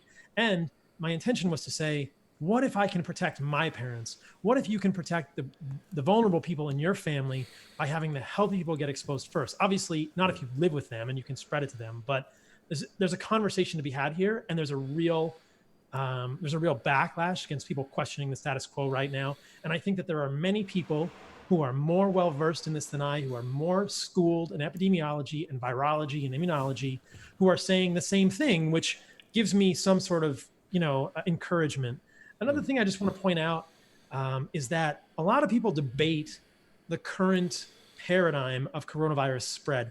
There's a guy on Twitter, Hendrik Streeck, Streek. I can screen share a couple of articles. If you look up Hendrik Streeck in the Business Insider, or CNN, I think covered this. He's a German virologist who is studying Heinsberg, Germany, which is a town in Germany where there was a large outbreak of coronavirus cases, but a case fatality rate of 0.37%. And he's trying to understand how it got spread and why such a smaller percentage, at least based on the surveys there, of people died. And one of the things they noted was that case number 0, so patient number 0, the index case in Germany, was apparently a woman who was at a hotel. And she only spread the virus to people that she was in close contact with for long amounts of time. Other people at the hotel did not get sick, suggesting that all of this concern about social distancing is perhaps too crude, and that your chances of getting coronavirus at the grocery store, on a railing, on a doorknob, are very, slim. This is a real possibility that the fomite transmission of this virus is very low. It is possible that if you get into the room with someone or kiss someone or make out with someone or spend a car ride with someone with coronavirus, you may get the virus. But if you're going to get it from a doorknob, they would have to cough on their hand, touch the doorknob, and you would have to touch it immediately afterwards, which is certainly possible. But the majority of the people at the hotel did not get the coronavirus from this woman, suggesting that so many of the quarantine measures that we are so rigidly enforcing right now might all be a farce. They might all be for show. I saw a video yesterday of a guy getting arrested for stand-up paddleboarding in the ocean by himself. No, he could have infected a dolphin, right? I mean, what if it's just so crazy. Like, and you go to the grocery store and everyone is saying, everyone is spraying everything down. People are, careful with their mail. And you think the main way this virus is going to get transmitted is if you are around people in close proximity for a long amount of time. We need to be careful that we don't overdo this quarantine or have over concern about how it's being spread. And because we've only got a few more minutes, I want to share, is it okay if I screen share this model? Go for it. So this is something that was sent to me. I cannot take credit for this data, but I think it's quite fascinating. That's a black screen right now. I'm just seeing a black screen. It's not showing up? No, that's really weird. Because I could see it in... Well, now you're gone. Now your Zoom's gone. Hold on. Properties. That's weird. That's very strange. I can't see you in Zoom at all now. Yeah, why did my Zoom go? I stopped screen share and I don't see my Zoom anymore. I don't see Zoom either. Hold on now. What's going on here? That's so weird. Yeah, as soon as you went to screen share, I was not able to see you. Properties. Zoom. There we go. There, I'm back. You want to try screen sharing again? And if I have to switch over, I think I might be able to figure it out. All right. Black screen again, huh? Well, let me see. If I do this and I change it again, yeah, it fixes it. Okay. You just got to do a little bit of magic. There you go. Magic, Tristan the magician. So this is an interesting model. This may be a little bit technical, so bear with me. So this is a model of COVID-19 daily new cases. The daily new COVID-19 cases by country were pulled from ourworldindata.org coronavirus.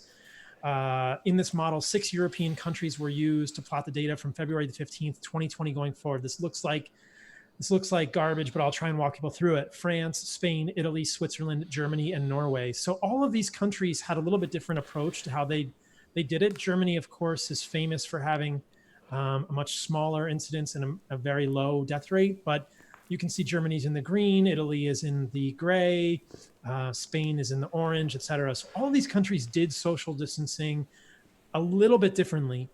In the next thing, there was a 3-day average applied to this and normalized each curve by the peak number of new diagnosis cases per country. So you'll see the x-axis has changed from absolute number of daily new COVID cases by country to a normalization to 1, meaning that it was normalized by the peak number in each country, and there was a rolling 3-day average. So these start to look pretty similar. And then the peak of every one of those curves was aligned, and there was an average curve drawn. So you can see here, the peaks of each curve occur at day 32. And you can see we get this pattern, the average of each curve in black. What's fascinating is that the peak of each curve appears at day 32. Well, that's interesting, that even with different strategies between these different countries, the peak always occurs about day 32 from when the virus was shown in that country. You can see here that Germany was a little bit later, or at least this blue line was a little bit later here in this graph. All these curves, they look very similar. They do look very similar. Close. Italy was up front here. Italy came sooner. Germany was later. Maybe Germany had different measures of social distancing, but still the peak appears at about 32.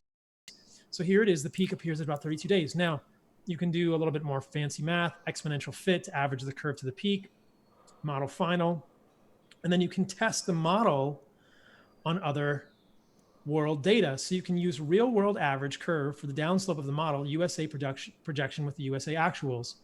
So this was, you can see here on the x-axis that this goes down to about the 14th of April, so a day or two ago.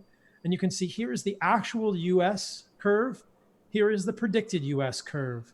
And so if we use the model, which is this model, which is developed from these 6 countries in Europe, to predict what's going to happen in the US, we're right here, which means we're going here more than likely. But now Fauci and these people, won't they just say, well, that's because you're all on house arrest. You guys are being good little citizens and you're all staying home and none of you are having fun or working and you're all impoverished now. And we did our part. And this is what's causing this. We flatten the curve, science wins. I mean, how do we? Exactly. Except that all of these countries did things differently. Not every country did it just like the US. And I can't wait to see Sweden's curve here too. They're saying that despite how they did social distancing, despite how soon they did it, despite how strictly they did it, the peak still arrived at day 32. And so we've already passed day 32 in the US. And what's going to happen is that we're going to keep declining probably, just like all the other countries have. It argues more for the idea that no matter what you do in your country, no matter whether you absolutely lock everyone down in a draconian fashion, or if you are a little more lax with your social distancing, the peak arrives sooner or it arrives later. Yeah. If you're very strict with your social distancing, then once you get to that 30, you'll get to that peak a little bit later. And then because you'll smooth it out, you'll push it back, but you'll still get there, and the data will still be exactly the same. You can see the model. Sweden's been, a lot of people are saying, oh, look at Sweden. Sweden's a mess. Sweden's showing that they're, that they weren't doing social distancing quickly enough, and it's worse there. I'm not sure what the data really looks like, but I have heard that narrative being pushed. To look at Sweden. They just come to the peak sooner. Okay. So the problem with Sweden is you're comparing the Sweden peak because the peak is accelerated, right? So you're comparing the Sweden peak. Sweden's at their peak, probably. And if you look at the Sweden data, which I can show you, they're already showing a decline. Sweden got to their peak sooner because they didn't do social distancing. And as I said earlier, the reason that that's a problem for some places if you overwhelm the healthcare system, but if you don't overwhelm the healthcare system, the area under the curve is going to be the same for all of these curves. The area under the curve will be the same for all of the curves. So Sweden got to their peak sooner. So what they're doing is now they're comparing the per capita deaths in Sweden right now to the per capita deaths in other countries that are Norwegian. And they're saying, but Sweden is ahead of the curve. The other people will get there. They almost certainly will get there. They're just going to get there more slowly, which means you prolong it and perhaps you prevent the spread of herd immunity. As Newt Witkowski would suggest, as many other epidemiologists would suggest, sometimes it's better to accumulate, it's better to accrue, it's better to see herd immunity faster because that gives the older and the more infirmed more protection. If it takes longer to get to herd immunity, those more vulnerable populations are vulnerable for a longer amount of time. Yeah. So this is all the things we're talking about. It's kind of complicated epidemiology, but you can see that model testing, this blue line is the same for all of these. This is the model that we're seeing. And you can see here's the UK, Iran, and Sweden. So here's the UK, here's Iran, and here's Sweden. So here's actually Sweden showing their last data from the 14th of April. Again, Sweden kind of looks like they've hit their peak already and they're going down here. I think what you would find is that if you looked at Norway or Finland, they're going to be here on the graph. So you can't compare Sweden's peak to Norway and Finland's here, but there are so many news outlets saying Sweden failed. Now, this is kind of the these are looking at cases, not deaths, right? These are total cases, confirmed, tested cases, or what is this? These are, let's see here. This is U.S. deaths, I believe. Now, what about when we take into account the actual cause of death with some of this stuff? New cases. Okay, new cases. New cases. Yeah. So what about something I'm wondering if you've looked too much into? What do you think about the efficiency or the accuracy rather of testing? How accurate are these tests, and what tests are being used, and what is the gold standard of testing for this? Yeah, we can talk about that. Let me just sum this up here. Yeah. So Farr's principle, William Farr made the observation that epidemic events rise and fall in a roughly symmetrical pattern that can be approximated by a bell-shaped curve. Set the exponential downswing the same as the upswing centered at day 32. So you can see up, down, 32. This is the pattern with coronavirus. Almost every country is following. I mean, every country we've modeled here follows the exact same pattern. They're fitting together like Legos. They're fitting together very carefully, and they're all doing things a bit differently, saying maybe what we're doing doesn't really matter that much if the virus is in charge. And if that's the case, then we can say, look, we've passed day 32. We may have actually gotten closer to herd immunity than people already think. Letting people out now, exposing the young and the old, or the young and the healthy, might be the best strategy moving forward, we can't huddle forever. But this is what's so cool is this is Farr's principle, and it really is modeling all of this carefully. Yeah. Let me see. Do I come back there? Let me switch up the video to make sure you're back. I gotta go to the properties here, and then maybe if there's an update for OBS, it will fix this problem. All right, and Paul's back. Paul's back. So, yeah, what do you think about the? You want to go a little bit more on Far's? I just want to go a little bit more. Let me try and screen share one more thing. See if this works or if it comes black. See if you can bring this. Yeah, let me change this over.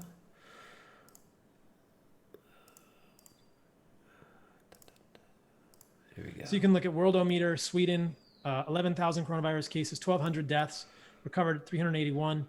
And again, this graph only goes to the 12th or a little bit beyond the 12th. It goes to the 14th of April, so it's a little bit below, but you can see the trend here, right? And then you can see kind of what I was showing a little bit in that model before. These are daily new cases. If this is the peak, if this is Sweden's day 32 right here, if this is the peak in Sweden and they've done this, just like the model suggests, we should start to see in the next week things going down. It is interesting that daily cases in Sweden, 726, 722, 544, 466. So for now, 1, 2, 3, 4, 5 days, we've been declining again in Sweden if we're following this sort of bell curve up and then down. I think that with what Sweden has done with their strategy of herd immunity, when this is all said and done, we are going to see the same sort of curve, or there's a real possibility we're going to see the exact same sort of curve. And guess what? We may even see a better curve because many of the old may have been protected if the herd immunity strategy worked. But I think at this point, we're waiting. We'll know in the next week. Now, so let's see, I'll stop. No. Okay. So I tried to stop the screen share and it's stuck on that. There we go. Can you hear me okay? Can you hear me? Yeah, I can hear you. I have my mic muted. Sorry, I got you. Okay, cool.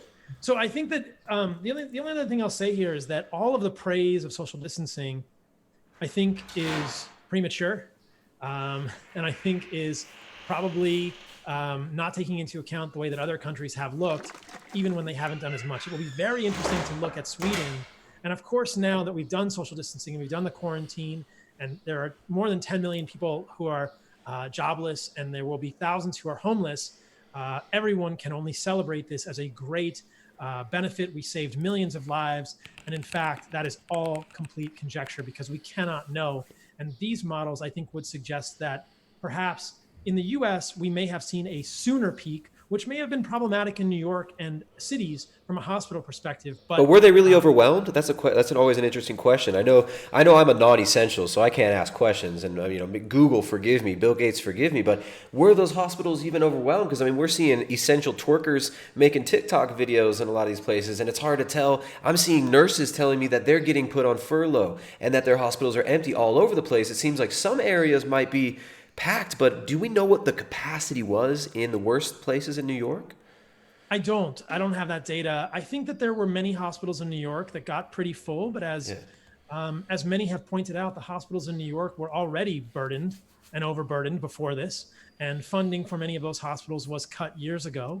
And so when you are already bursting at the seams and you have a viral pandemic, whether it's flu or coronavirus, you are going to be very overwhelmed, and it could be even worse. And so, yes, in some cities, I think we did get to the point where things were overwhelmed. But in retrospect, I'm not sure it's even worth speculating on this. I just think it's premature and perhaps inaccurate for Fauci and others to celebrate social distancing and celebrate what we did when it was really heterogeneous. There were lots of areas in the country that never got overwhelmed.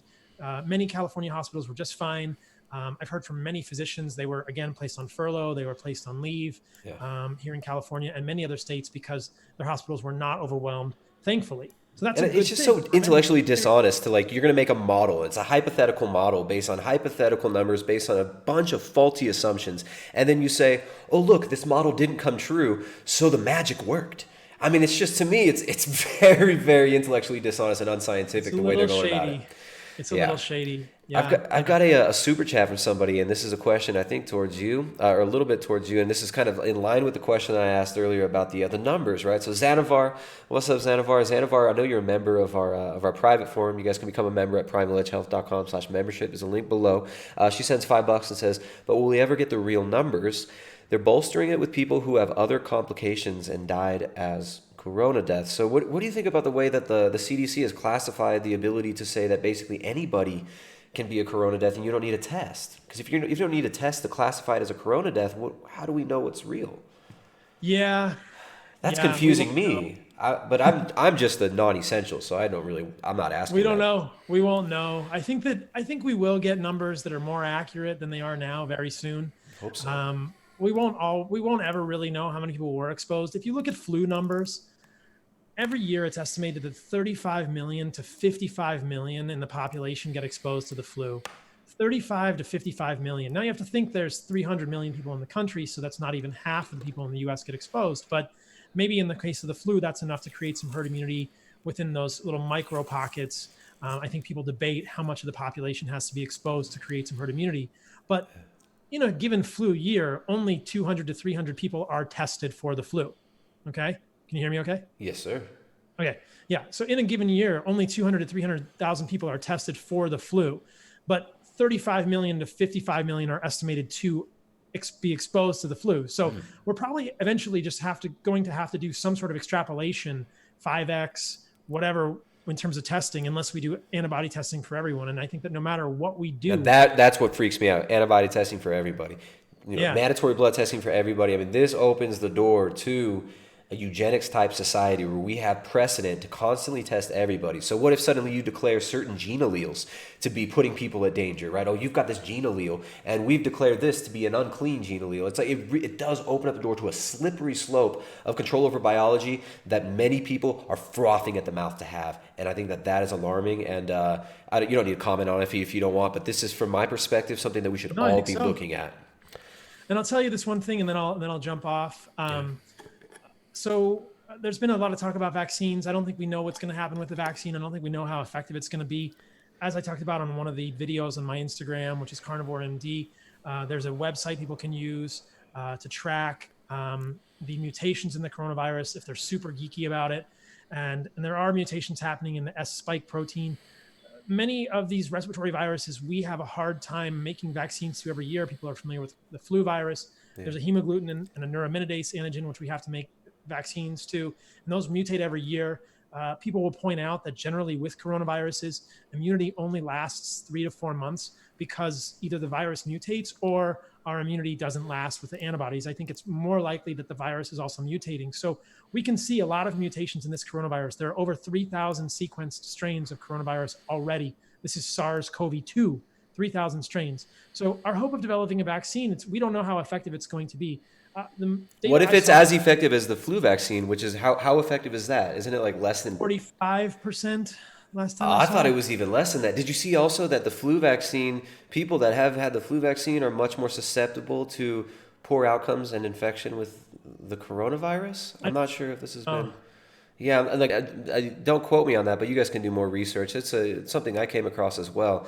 But I mean, they've shown that colostrum, raw colostrum, or even just colostrum powder, is 10 times as effective as flu vaccines in the study. So I mean, it's kind of crazy that we're looking at this as the only way out. But Fauci's got a lot of money that he can make on this, and he's been involved with Gavi, G-A-V-I, and then also, of course, Bill Gates is set to make trillions of dollars by developing these things. And there's a lot of economic interests who really want this to be perceived as the only way to go about it. Can you imagine what's going to happen when the coronavirus vaccine happens in a year or 2 years? Is it going to be mandatory? Are 8 billion people on the planet going to have a coronavirus vaccine? It's crazy. It's not going to happen. There's a lot of people who won't take it. There are a lot of moms who won't give it. There are a lot of moms who are out there fighting for their rights to choose what goes in their body, right? All these people talking about my body, my choice, right? But then they're going to want people to have mandatory vax. So I think that this is a touchy subject, and this video I might get in trouble on YouTube just for this, but I don't think we've been well within the community guidelines, and we have. Let me say this about vaccines, Tristan, just so I'm clear about my views. I think that vaccines have saved millions of lives, and I think vaccines have also harmed many children individually. And I think that from my perspective, and you may not share this perspective, this is just my perspective, what we need to do with vaccines is understand who they will harm better. That vaccines are both good and bad at the same time. They are a dialectic.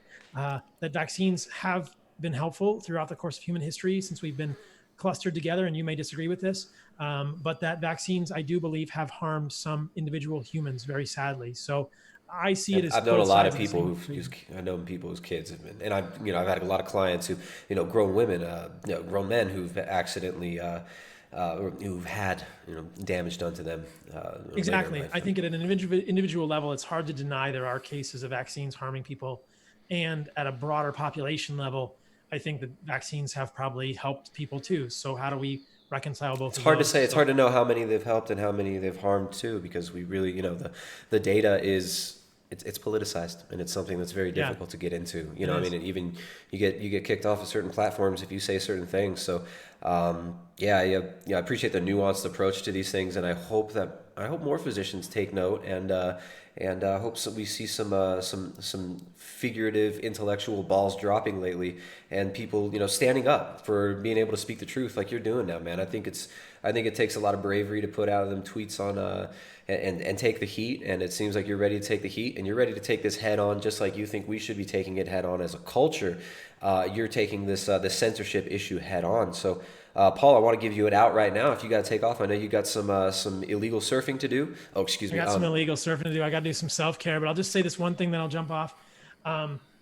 Ellen DeGeneres had Bill Gates on her show, and she was posting about this on Instagram, saying, "Oh, we're going to have this really smart guy on the show." My friend Ben Lynch, great friend of mine, naturopathic physician, made a comment on Ellen's Instagram and said, "I respect your stuff, Ellen. I usually like it, but Bill Gates is not the person to talk about with this. Vaccines are not the answer. The answer is understanding how humans are healthy at an individual immunologic level, and that is nutrients and diet and lifestyle, and that is the answer rather than a vaccine."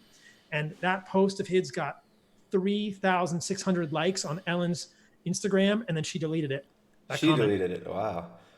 It was deleted. I mean, I'm sure, I don't know if Ellen actually does her Instagram, right? No, she probably doesn't handle it, but it shows you, 3,600 likes for a post that was saying vaccines are not the answer, nutrition is, and then she censored it. And just for the record, I mean, nobody here has said anything that is blatantly anti-vaccine, right? We're just saying there's nuance to these things, right? Yeah. For nobody, I don't think there's anybody, even in the hardcore, these moms out there who've got children who've been damaged, who are out there fighting for their rights to not put certain mandatory pharmaceutical products in their kids, to have them go to schools, or maybe even in the future to leave their homes, as Bill Gates is saying. We need a mandatory, we need certificates of immunity, he's saying, or certificates of vaccination is what Bill Gates wants. And he wants that to be digitized information, or even using technology that he's developed with MIT.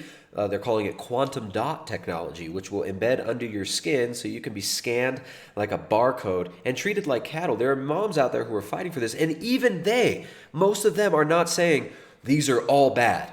They're just saying we need to take a nuanced and scientific approach to weighing the cost and benefit and analyzing this from a truly scientific, non-biased, non-emotional way, perspective, so that we can figure out what's going on here and figure out what the best course of action is for individuals, because there's no one-size-fits-all approach to medicine, to health, to diet, to exercise, to any of this stuff. And to assume that one product can be mandated to everybody and fix everybody's problem is absolutely magical thinking and completely nonsensical and very, very dangerous in my opinion. So that's kind of my perspective on it, and I think it's a slippery slope.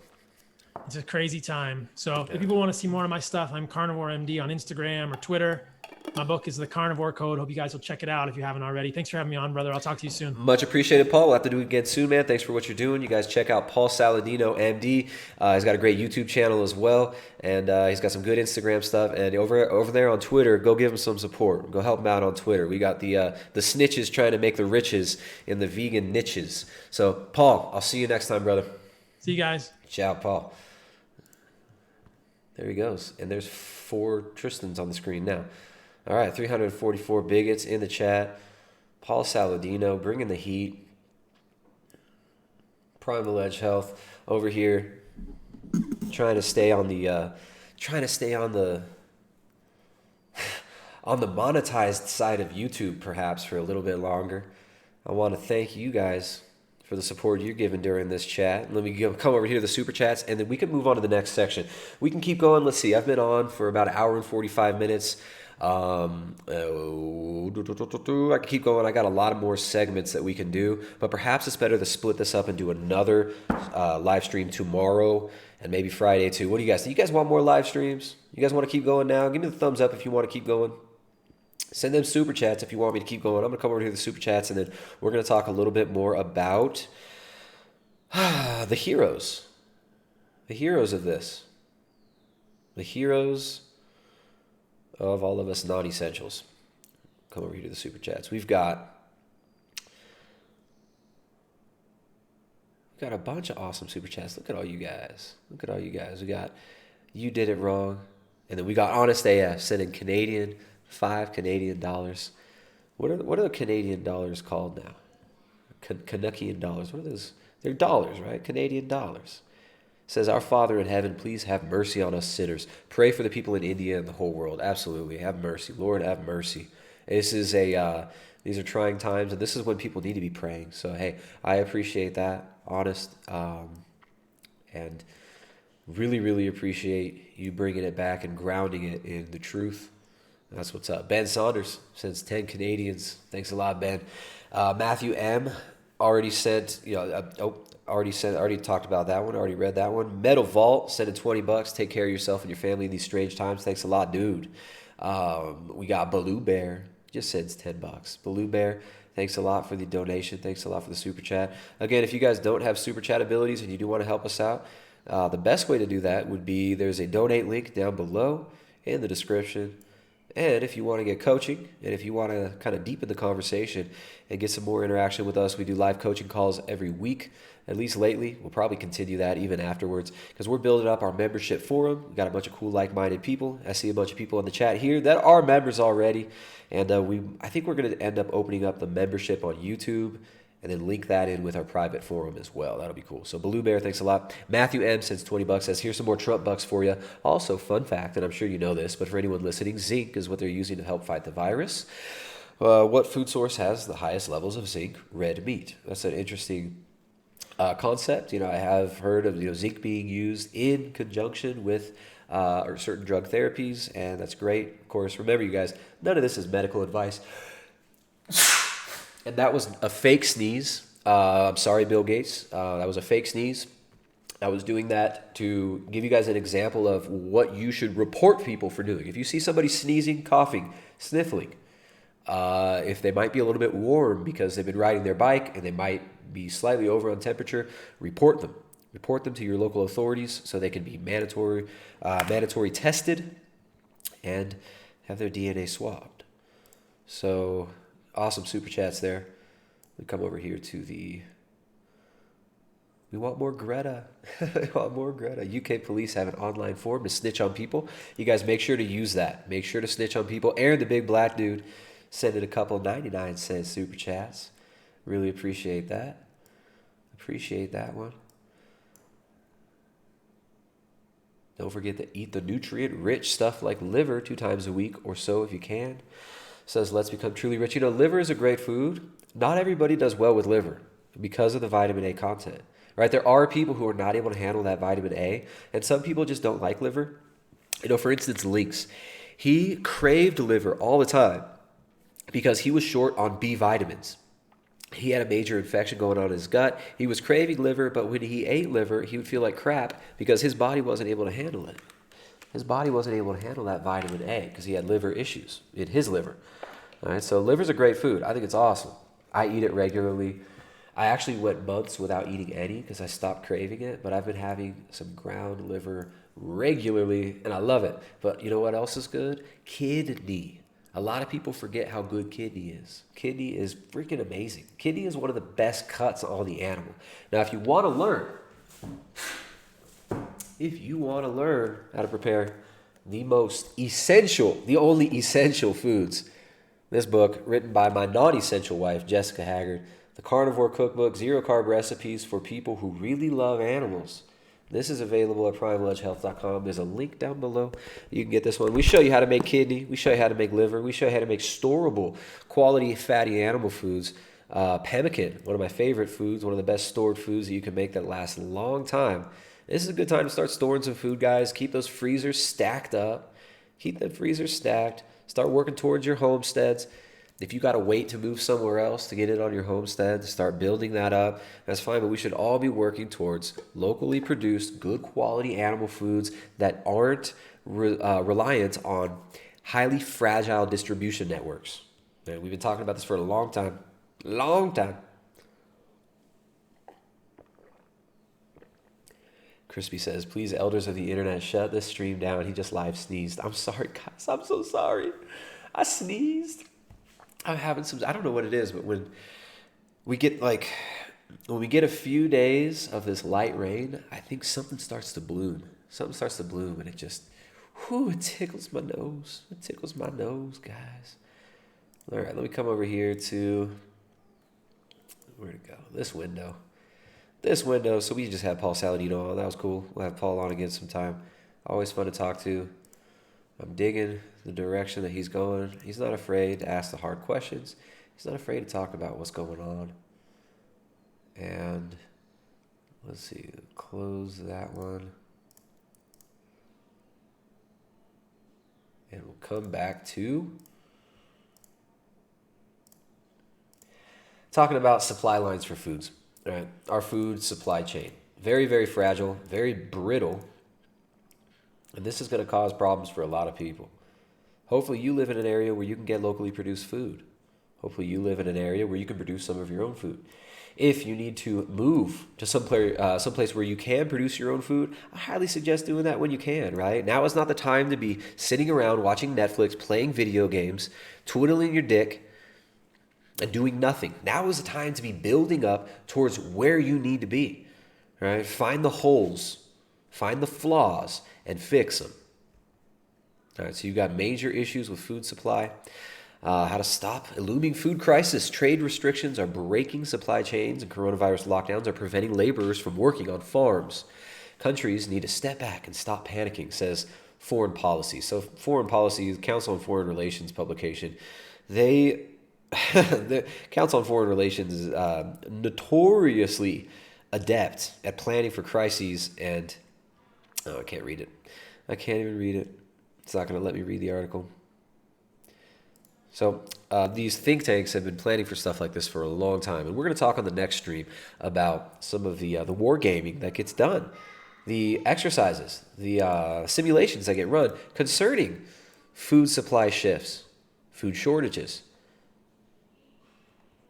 and all this. But we got, I don't know if this is good news. Trump administration spent $15.5 billion on aid for farmers in a bid to stop food shortages during pandemic. So do you think any of this is going to go to small family farms? You guys think this $15.5 billion is going to go to small family farms? You got your government bailing out hedge funds. You got your government bailing out banks. This is not going to go to small farms. This isn't going to go, these business grants are not going to go to small businesses like ours, where we're teaching people how to actually be healthy. These are not going to go to people like ours, like Jessica and myself, right, who run a struggling business that was already struggling just to get by. They're not going to go to businesses like ours. These aren't going to go to small family farmers in the U.S. either.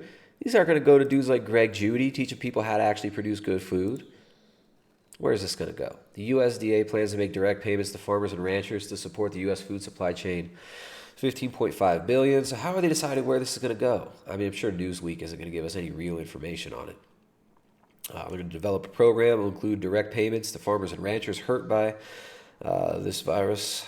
Let's see. The American Farm Bureau Federation's Congressional Relations Director, Andrew Walmsley, told Reuters that the funding was not enough to cover all of agriculture, but instead a first step to backing U.S. food supply. So this is probably going to go to a lot of the industrial ag producers, right?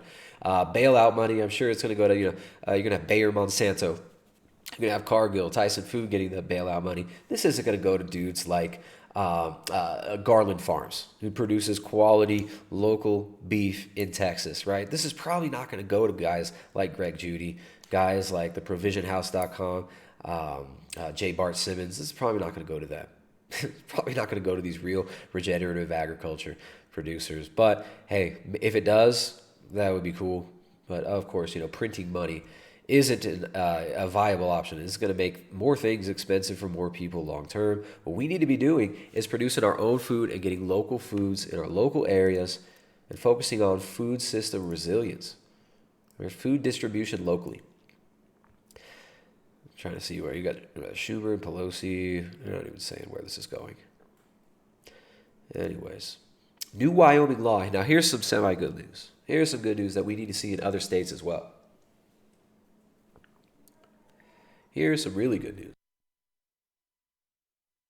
All right, we've got, another fake sneeze. Forgive me, Bill Gates. Please don't send the police. New Wyoming law lets local ranchers sell cuts of meat directly to consumers. Wyoming's first and best in the nation food freedom law just keeps getting better. Reason.com. All right, so now the Food Freedom Act in Wyoming, which like food freedom, food sovereignty. I mean, these what blasphemous terms, right? Food freedom, food sovereignty, crazy, right? I mean, this is the food system that's been erected that we've talked about many times here has been about consolidation, right? In the name of efficiency, in the name of sustainability, you have entities like Bayer Monsanto, Cargill, Tyson Foods, funding the big agriculture model of food production, right? And this is what brought about the destruction of the small family farm. But this is really cool. It's a 5-year-old law, I guess. This amendment will allow low-risk foods like homemade jams to be sold in grocery stores and sold and consumed in restaurants. That's great, except the restaurants are all forced closed by these draconian laws. Not even laws, just decrees, royal decrees. But these people are allowed to sell directly to consumers. Cuts of meat directly to consumers. This should be legal in every state. Why are food producers not allowed to sell directly to the consumer? How ridiculous is this? Right now we're going to be looking at like bootleg meat soon in a lot of places. People are going to be having to get meat in like underground railroad type situations to get their ribeyes and their good steaks if we don't have some sane laws passed that can allow the deconsolidation of the meatpacking industry. But all the while, right, while we're declared non-essential, while we're told to stay home, muzzle ourselves with masks, close our windows, close our doors, hide away, indefinitely is what we're being told, right? Rahm Emanuel's brother, what was his name? The third Emanuel brother, not Ari, not Rahm. He was on MSNBC, and he was saying that we're never going back to normal. That this could be, I think he was saying 18 months as well. So, someone says carnivore speakeasy, right? You're gonna have to go to speakeasies to get your beef. Crazy, right? But now, while this is all going on, while the small family farms are being destroyed, while farmers are being forced to sell their land, to cull their herds, to throw their milk away, or farmers are being forced to stop farming because of these lockdowns, the good grown-ups. The good grown-ups at Amazon are hiring. Don't worry. They've got 38,265 full-time jobs being advertised right now on their website. Big tech companies hiring aggressively during the last financial crisis are doing it again here. We got Apple, Google, Amazon, and Facebook are looking for workers. Google is hiring. Amazon is hiring. Facebook is hiring. They need fact checkers, guys. They need fact checkers to help the UN to tell you what is true and what is good information, what is bad information, what is dangerous, bad information, false information. You got the Ministry of Truth is hiring. Amazon is now hiring 75,000 more workers to keep up with demand. As everything is forced closed, Walmart, Amazon, fast food restaurants are open. Mom and pop shops, restaurants, hardware stores, gardening supply stores are closed. This is criminal. This is absolutely ridiculous, in my opinion. But what do I know? I'm a non-essential, right? Amazon lists ban on shipping of non-essential products amidst hiring spree. And look at this shit they're advertising here. Look at this. Look at this freaking Blade Runner chic stuff you're getting here. Look at these Gilligan hats for the boomers. Amazon lists ban on shipping non-essential products. Oh, thanks, Amazon. We can't buy, us non-essential people can't buy non-essential products in our non-essential stores, but we can buy non-essential products from Amazon. They weren't even shipping non-essential products, but now they'll sell it to you. Now they'll sell it to you. So, Amazon's hiring. Amazon's having a boom. Government's printing money, right? Printer goes money printer go and Amazon making that money. All right, so if we don't want Amazon to own everything, which I'm sure none of you want Amazon to own everything. If we don't want Amazon, Google, Facebook to own frickin' everything, we got to stand up. We need to be back working. We need to be able to go outside. We cannot be kept on house arrest indefinitely, and we cannot allow a precedent to be set for us to be on house arrest for however long it is declared we should be on house arrest just because some highly paid, conflict of interest having, special, essential people say we got to shut everything down. This is ridiculous. This is absolutely absurd. And we've seen the repercussions today. So let me come back over here to the chat. We're going to wrap this up. How are you non-essentials doing? You guys, make sure to work on building up them homesteads, guys. Make sure to work on building up those resilient food supply distribution networks in your local communities, because we don't have to allow Amazon to take over. Please don't buy from Amazon. Please avoid buying from Amazon if you can. The reason we don't sell our books on Amazon is because we freaking despise Amazon, right? So you can get our book, The Carnivore Cookbook, 0 carb recipes for people who really love animals, at primaledgehealth.com. Over 100 recipes, all boiled down to the most essential ingredients, meat and animal fats, right? Because true human nutrition is simple. It is simple and it is easy to do. So it's not a bunch of crazy complicated, you need 1,000 ingredients, recipes in here. We keep it simple. We show you how to use the whole animal, including things like liver, heart, brain, bone marrow, kidney, and even tongue. Right? Because a lot of these cuts are better than a lot of stuff you're going to find on the shelf in the supermarket too. And you can get them dirt cheap from your local producers. And you can find them cheaper at the supermarket as well if you got to get it from there. But we got to be working towards building up resilient food distribution networks, building up the strength of our bodies, of our immune systems, of our communities, of our families, and of our minds. All right. So all you non-essentials out there, remember to think. Find a healthcare worker near you and thank them. Right. Find a local healthcare worker and thank them and tell them, hey, you're essential, and I'm not. And you, as an essential twerker, are changing the world, and you're brave. You are brave. You are brave, and your TikTok videos are beautiful. Right? We need to respect. We need to respect healthcare workers. Understand that these people are making the ultimate sacrifice. Right? While you're at home, locked up in your house, some of these people are getting bruises on their face from masks.